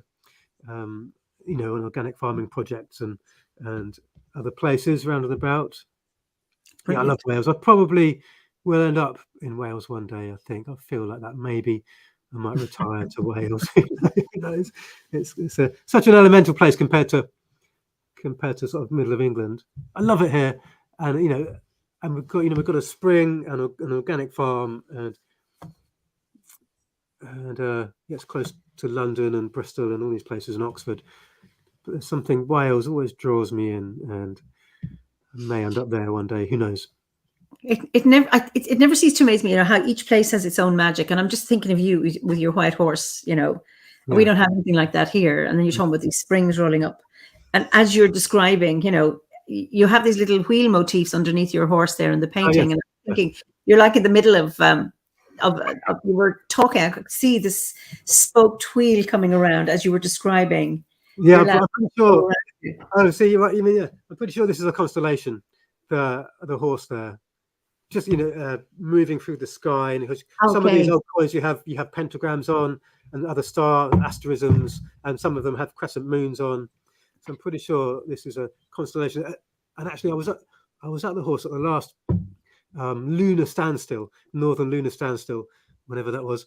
And I stayed up there all night and watched the kind of moon sort of creep up the top of the hill and down again. It also happens at midwinter. The sun creeps up the hill and down again.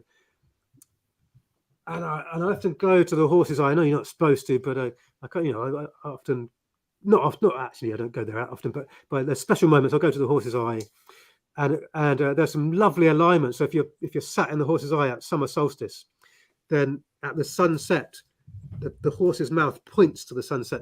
There's all this stuff encoded into the Uffington horse. It's magic. So I call it like straight from the horse's mouth. This lovely alignment. This solar horse.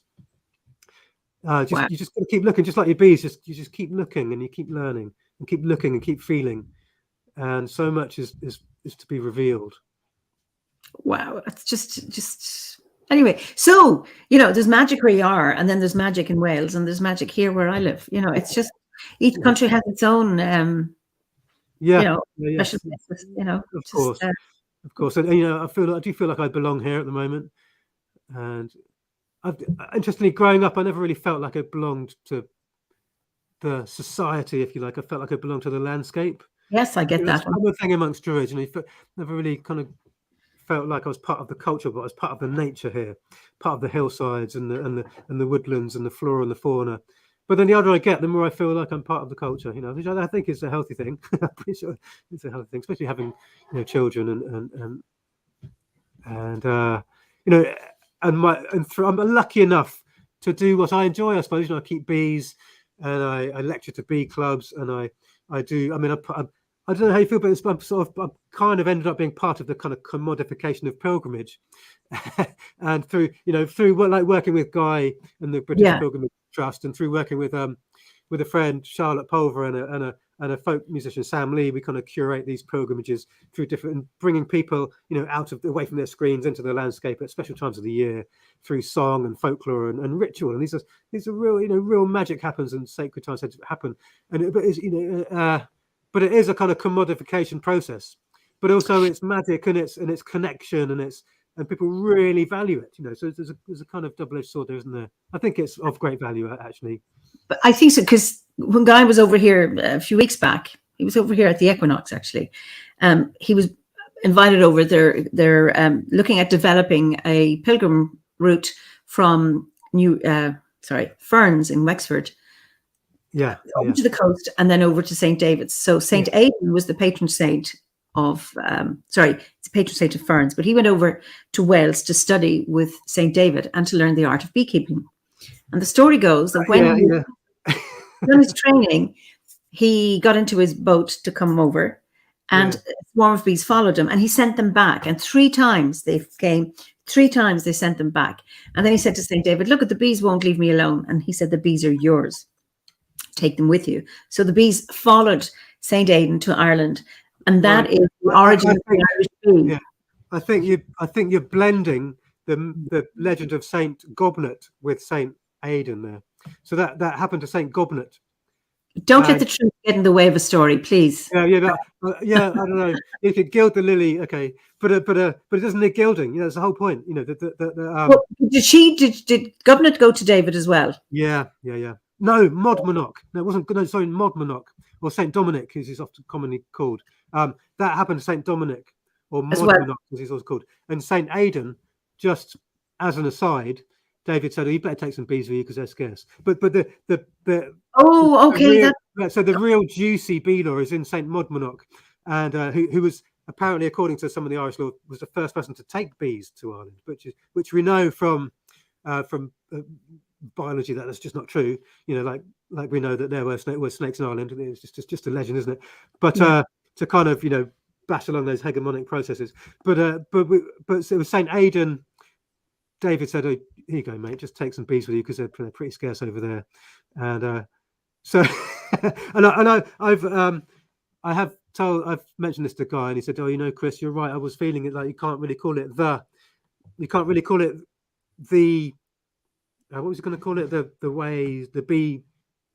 The way of the bees, because there's much deeper, more salubrious, more justified bee lore and bee ways within the British Isles that would merit a title of the way of the bees. But Saint Aidan, it just isn't. It's like you've ruined the story of the bees at the last minute. It's not the way of the bees.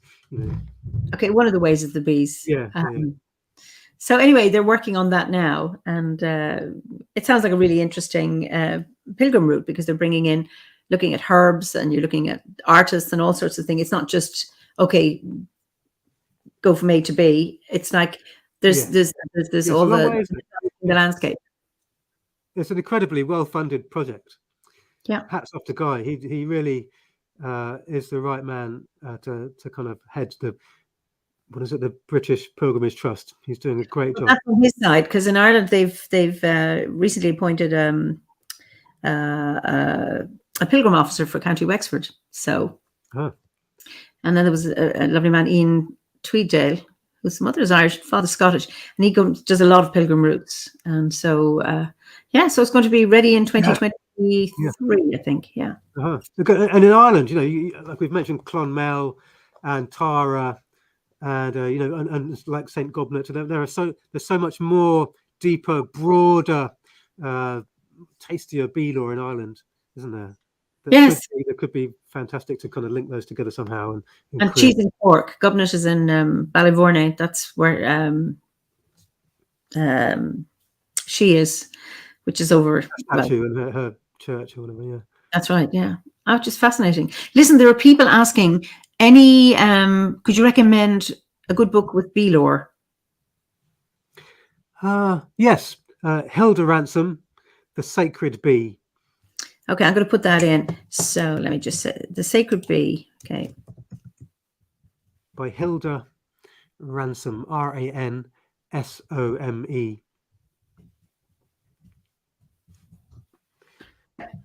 I've been writing a book for years, and maybe I might never ever finish it. I much prefer talking and meeting people and taking pilgrimages. But maybe I'm saving it for an old people's home or something like that.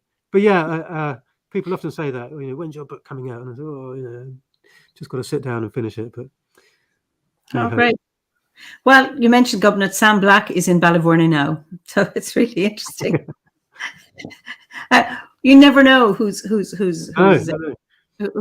watching and listening in. It just always fascinates me. But another bit of Irish Mead lore is that Governon in Welsh, or Goivnu in Irish, he was the keeper of the Mead of Immortality. So, being the smith deity, he had a nice good hearth fire, and he was responsible for feeding all the other deities in the Irish pantheon. Therefore, he was responsible for dishing out the mead. So he kept the Mead of Immortality to keep all the other gods and goddesses immortal and healthy. Mead has so many epithets: the mead of wisdom, the mead of everlasting life, the mead of inspiration. I love this. The mead of poetry. There's so much there. So many good reasons to make it and drink it and to keep bees. Absolutely. Well, I've done a number of if you watched a few courses on mead making, I haven't got the patience. So I give I have Ray Sweeney, who's head of Pagan Federation. He's a great mead maker, and so I give him my honey. It's very lazy of me, but if you want to learn a bit about mead making, during the pandemic, I've been working with friends on a bee-themed podcast, and we have a whole episode on Mead with Verity Sharp from sort of Radio 3, Radio 4, and Patrick Randall, brilliant musician and sound engineer. And it's called livingbeing.com, LIVING BEEing.com. LIV living being. That sorry, it's all one word, is it? Yeah, living being BEEing.com. And we've interviewed, you know, apotherapists, bee scientists, beekeepers, bee farmers, all sorts of people in the bee world. And I've just initiated through the Bees for Development charity. I teach for them and do stuff for them. A mead making course. So if you wanted to, I think the next one is on the 11th of June. We'll be doing them, you know, ad infinitum now. You can come, and Bees for Development is such a good charity, BFD, or Bees for Development, because it supports some of the poorest people in the world to become beekeepers. Some of them, you know, like an Ethiopian child bride who was married off at the age of 13 and they, you know, had a terrible time, came home at the age of 16 and has nothing but can become a beekeeper, and therefore can produce this substance that keeps its value wherever you are in the world and can make a living, you know. But it doesn't just support people, it supports the environment because it supports bees. So we're doing these mead making courses now. So check the Bees for Development website. That's beesfordevelopment.org. Bees for Development. Okay, Ferdy McGowan has offered to teach me. He's happily teach me lazy mead making. Thank you. That's Bees for Development. Okay. For Development. I'm not putting it .org, so I'm not putting it in properly, but it's, wait a second now. Yeah, you'll find it. One word. Okay. That is brilliant. Oh, thank you. So you are doing podcasts and you are doing things. I did for a bit. I was invited to be a part of that project, and I mean, Patrick and Verity have moved to sort of West Wales now, and they could have just kind of disappeared into a hedge. I often say to people, you know, I live in a luxurious hedge. I think they've found their place in West Wales now. So, and they've been really busy with Radio 4 and stuff. So, but yeah, every now and again, I think that's the kind of one of the archetypes of the kind of the wizard or the druid, if you like, is to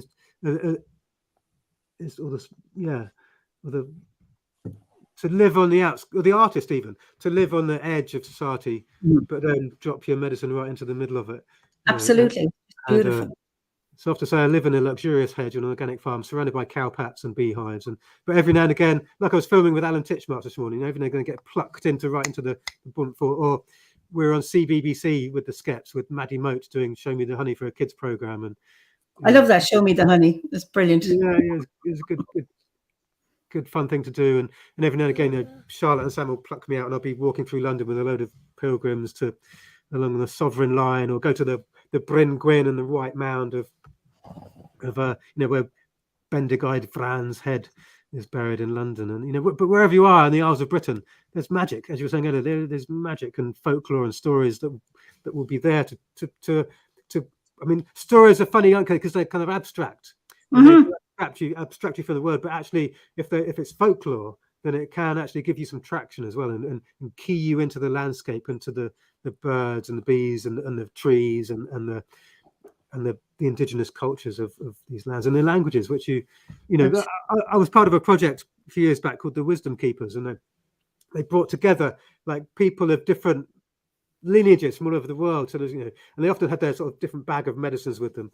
You know, it's a bit like the X-Men. You know, someone would bring their tobacco, and someone would bring their ayahuasca, or someone would bring their, you know, all these different people from different traditions, and they sort of plucked me in as a druid.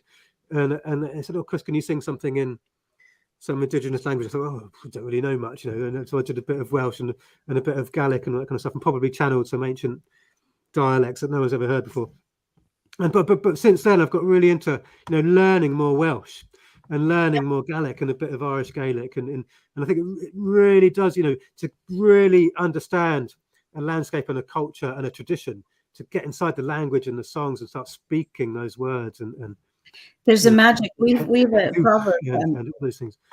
We have a Chirgan Changa, Chirgan Anam. So a country that has language is the country that has soul. So yeah. But here we are speaking English, which of I know. course does have a soul as well in a way, doesn't it? And it's a very successful language. It is. And who is it? Bill Bryson wrote about the mother tongue, his book, and in the book he talks about why the miracle that English should have died many times. Because Danish, was a dominant language at one point in Britain. Then there was French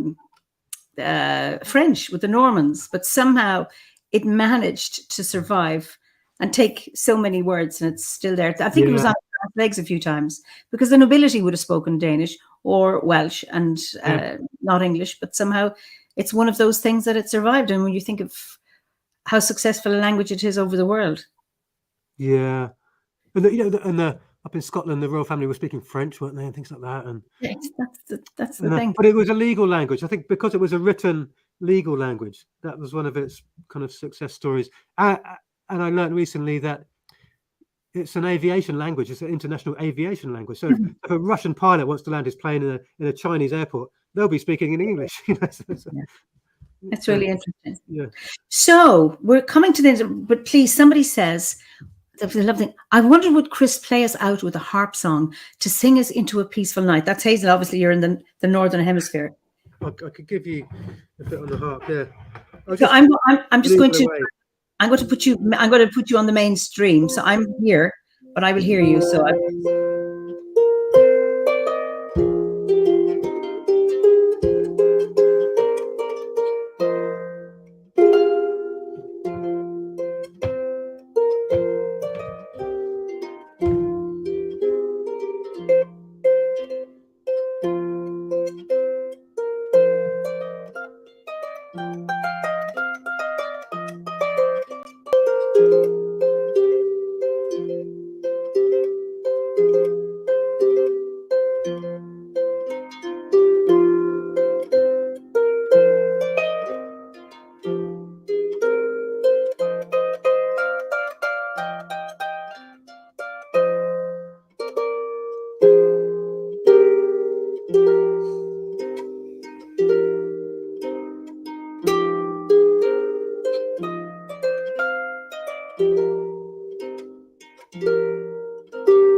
Oh, it was just beautiful. Absolutely.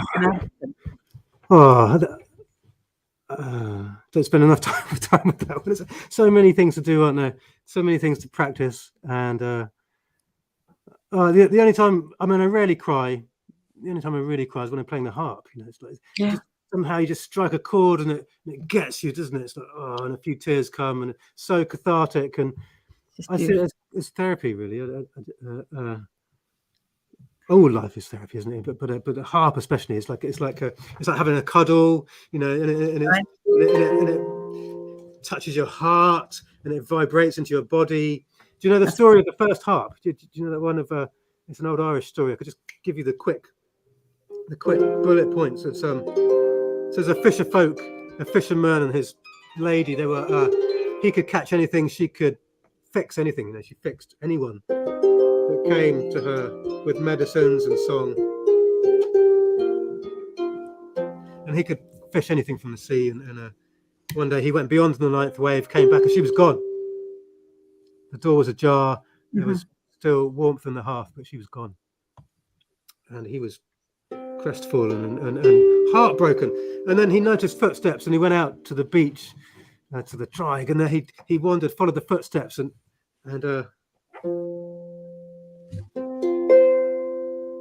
he went up to the cliff, and there he saw her down on the beach, lying in a heap. So he walked down to her, and he saw, as he got closer, he saw that she was inside the rib cage of a whale, of a beached whale. And as he got closer, you could see she was still alive. And the closer he got, he heard this sound, this song that he'd never heard before. And it just relaxed him. It relaxed his heart and his jaw and his shoulders. And he sat down beside her and felt her warm body and felt the breath in her body. And he kind of fell into this restorative sleep with his arms around her. And then, after 3 days and 3 nights or whatever, they woke up, and they looked in each other's eyes, and they were renewed, and they felt better than ever.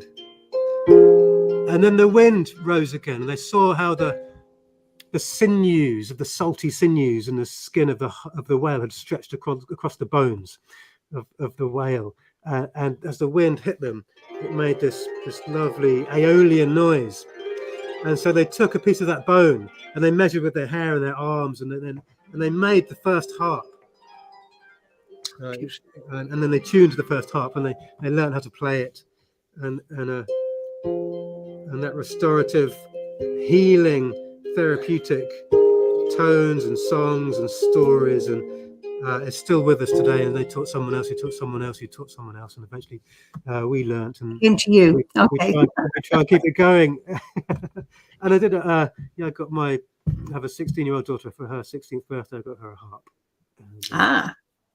And so long may harps continue to be, and music, in the flesh, acoustic, and within the family and the hearth, or the small community, is just treasure, isn't it? Isn't it? Absolutely. Oh, yeah. It's been such a joy talking to you. I mean, we could go on and on and on and on. We've only touched a little bit on things, and it's been just really, really lovely. And the responses from our guests have been wonderful. I usually end with 2 questions. What is your favorite season, and what is your favorite ceremony to mark the Wheel of the Year? Not hard to answer. My favorite season is the one that I'm in whilst you're asking me the question, and my favorite festival is the one that's just happened or just about to begin. Okay. So you're in between.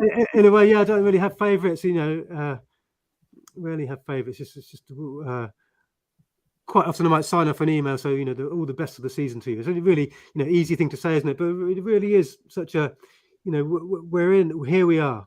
This is it, and this is all we've got, and this is it. It's interesting. I mean, I love Samhain, but then no matter which one I'm in, I go, oh, I really like this one, because I've never felt, oh shit, now it's something, excuse me. Oh, we have to deal with Yaltaner, we have to deal with the solstice. Hate that. It's like, no, each one has its own magic. Of course, yeah. And if you just, it's like we love variety, we like to have we need to have a broad diet. And they're all, what I think is that you can see, they say about the alder tree, don't they? You see all the seasons on one tree, with last year's cones and the new catkins and this year's cones coming and that kind of thing.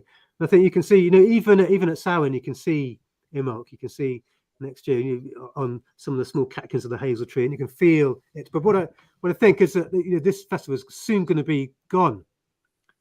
So really, a question I'm going to put to whoever asked that question is how can you deepen your relationship to this season right now? How can one really sink even deeper into this moment and this time and this festival, and then think about the others when they come along, or feel into the others when they come along.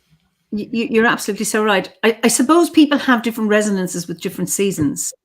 Some people find the winter very, very difficult, with the low light, etc., and are always looking forward to the light. And then others love just to draw in the winter and recharge themselves. I've more energy. Yeah, I think in the bardic grade, you kind of go through this elemental balancing and weaving process. I think that can relate to the seasons also. So you could say, what's your favorite element, and which element are you not in favor with, and why, and how can that, what are you overlooking, and what is, often what's not said is just as important as what is said. And it's like, so how can this all come and be integrated within? Not to say don't have favorites. I'm just how I'm feeling at the moment. Tomorrow I might have an absolute favorite, but right now, I think it's good to just be with the ones that we're feeling and smelling but I actually don't have a favorite, because they're all so good. They're all so there's such magic and depth within them all. It's interesting because we're so lucky that we have every 6 weeks we have something that correlates with a change in the landscape. So there's always looking to the landscape. The blackthorn are just beginning to turn. The primroses are up, the nettles are up, like I was saying, and spotting that we've had actually cleavers all winter, obviously very, very small, because it's been a mild winter. But just looking at and the cow parsley's coming up, and the celandines and the anemones, and I saw one bluebell. So I know, and I was walking in the woods just before we started, and that's so in the next few weeks, this woods will be just covered in bluebells, and that's I love that, because I remember whatever, and then the next time, it's always looking with anticipation, because I do love the winter solstice and I love salmon, but my thing, once we come to the beginning of September, a little bit, the days are getting shorter and shorter and shorter, and then, but once I pass the equinox, fine, I've accepted we're going into the dark time of the year, and then engage with the winter and the darkness. But do you think Druidry excludes like equatorial living? Of course it doesn't. Of course it does. Just a bit of a facetious question, but there's something like that we have such a vast diversity of weather and what happens when the seasons change here. And you do get a solstice at the equator. Actually, the sun does move a little bit, but there's something about Druidry, of course, is more relevant to temperate climates, isn't it?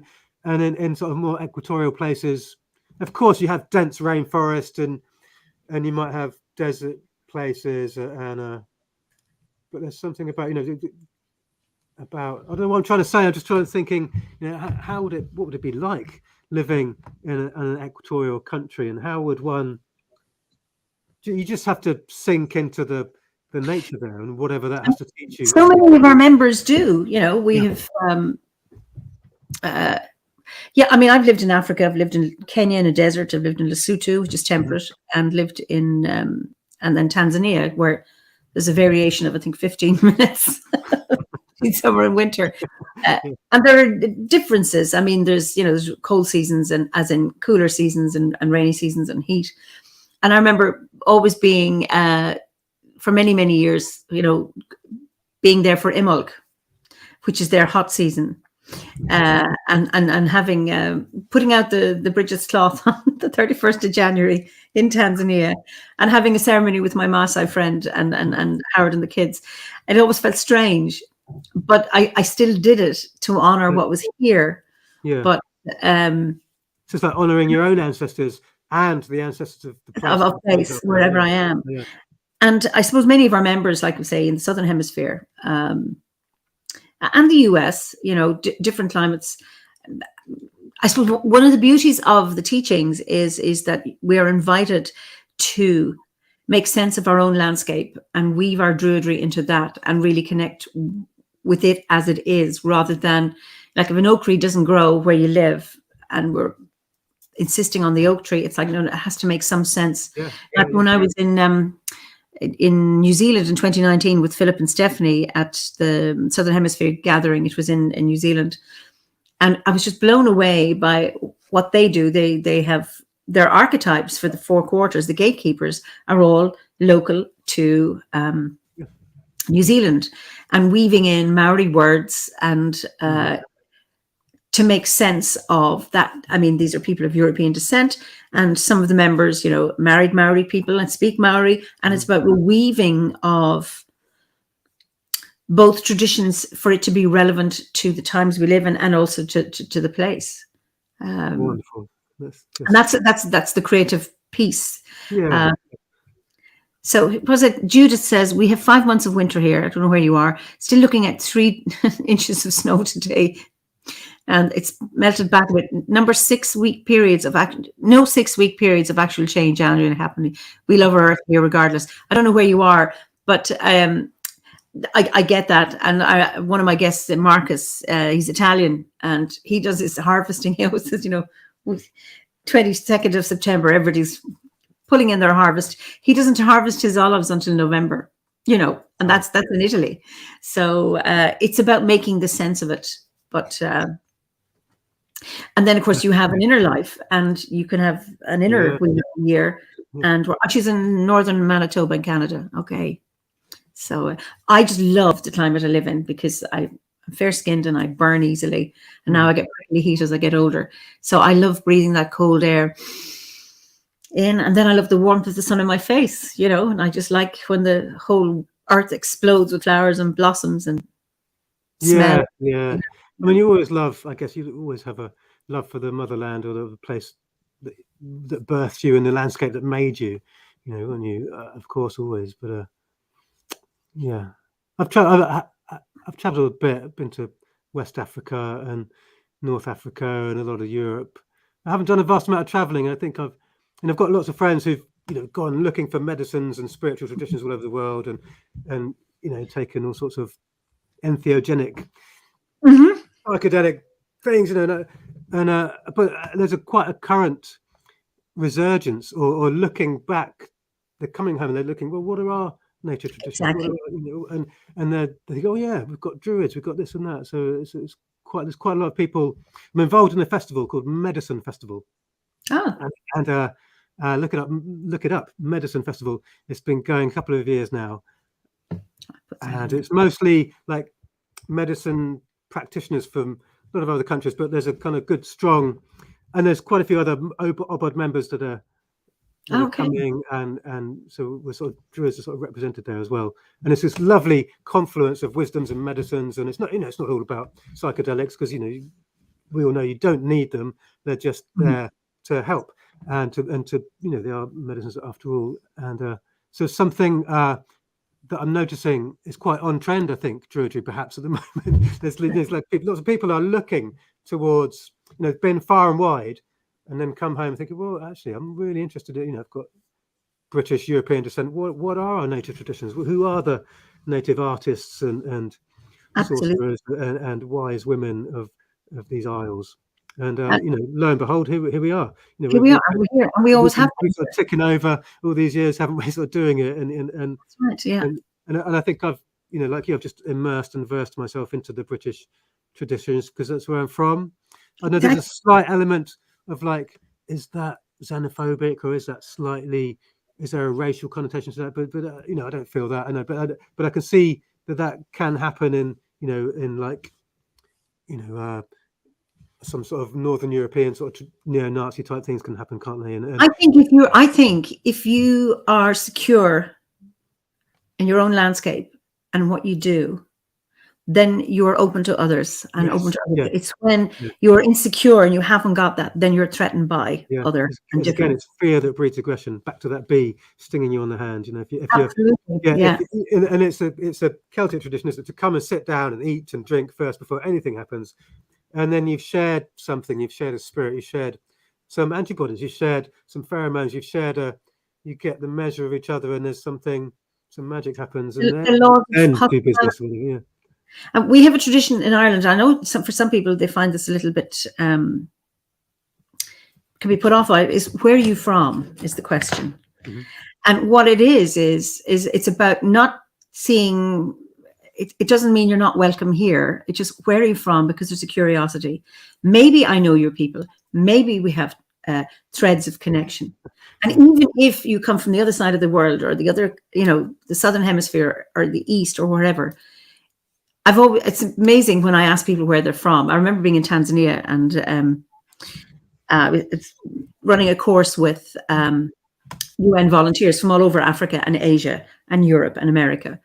And I was chatting to this guy from Sierra Leone, and I said, listen to his accent. And I said, where are you from? Are you from Bow? And he says, yeah. I said, oh, you're a Mende. Yeah. Well, do you know so-and-so, so-and-so? And he goes, yes, I do. I worked with him. And I said, well, he was a student of mine. And then and do you know so-and-so, so-and-so? And we were actually making connections. And it's like my Howard, who's born in Britain, or born in Wales, but brought up in England, it's like, you Irish people are always doing this. Like, he's half Irish, but not brought up in Ireland, always checking what the connections were. But I did that in Tanzania with Africans, but I'm always doing it here as well. Yeah. And it's about points of connection. It's not about highlighting difference, but it's like, it's a connective question. Yeah, and you reminded me of that lovely ancient Irish colloquy of the sages, with Nede and Ferhurtney, and in there's a question: where have you come from? That's right. That's one of the first questions. From a wise man's heel, from a confluence of wisdoms, from brightness of sunrise, from poetry's hazels, from that state where truth's worth is measured, from where all colours are seen, from where all art is reborn. Those kind of things. And it's like such a. And then he returns the question. And it's like, and there's just something. Oh yeah, where am I from? And you ask yourself, yeah, where am I from? What really? Where really am I from? And who am I? And what's my purpose? And why am I here? And all those things. And it's never one answer, and that's the magic of it. Like, who are you? You're Chris, but who are you? And who are you? I'm a father. I'm a harper. My name is Chris, but yeah. But who am I? Yeah. And what do you do? And it's like more than, well, I'm a beekeeper, and we're so much more than that. We're a whole tapestry of where we're from, who we are, and what we do. Yeah, it's like really knowing someone, isn't it? Look, I don't want to mention it. I know quite often people will, especially drunk people, will say, "Oh, Einstein," because I'll be sort of wandering out and I've got the tash and this kind of shock of white hair. And they go, "Oh, Einstein," unless they're really drunk, and then they say Galileo because I can't remember who Einstein was. And it happened to me just the other day, actually. And so people see you signify something to someone, don't you? People see, they don't see you, they just see something you've conjured in their brain, and then it's not until we actually ask each other questions and tease things at each other that we really get to know each other. Okay. So thank you for the invitation to be here. Well, listen, and this is the longest so far. This is the longest chat. Oops. So the thing is about inspiration. So this is the shadow side of inspiration, is that you can get blinkered and become a zealot and just kind of and stop listening. So yeah, let's well, that hasn't happened yet. Say good night. This is interesting. I'm from Appalachia, and some say these mountains were once part of the same chain of mountains of Scotland. They say the stone serpentine found here is found there as well, and it's called the DNA of the mountains.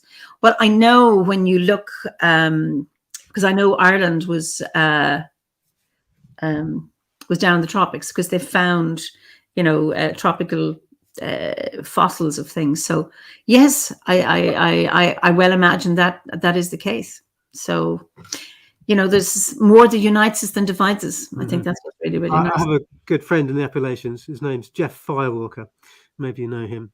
He does lots of like Peruvian magic with tobacco ceremonies and all those kind of things. And he says they're the oldest mountains in America. Something like that. Yeah. With that, we've gone. You've broken the record. It's just been such a joy talking to you, Chris, and I look forward to meeting you in June in person. And lovely to meet you too, Bonnie. Nice to meet you too. You have great. If this was television, I'd say you've got great TV presence. So it's been lovely to meet you. And so, Chris, I'll let you say goodbye to everybody, and then you can go backstage. And then we were going to look at some of we haven't seen all the comments, so just to have a look at those. So I'll let you say goodnight to everybody.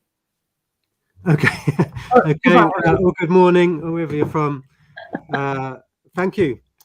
And in peace we began this fireside chat. So in peace we end, and may there be peace within and without and across the world until we meet again. Farewell.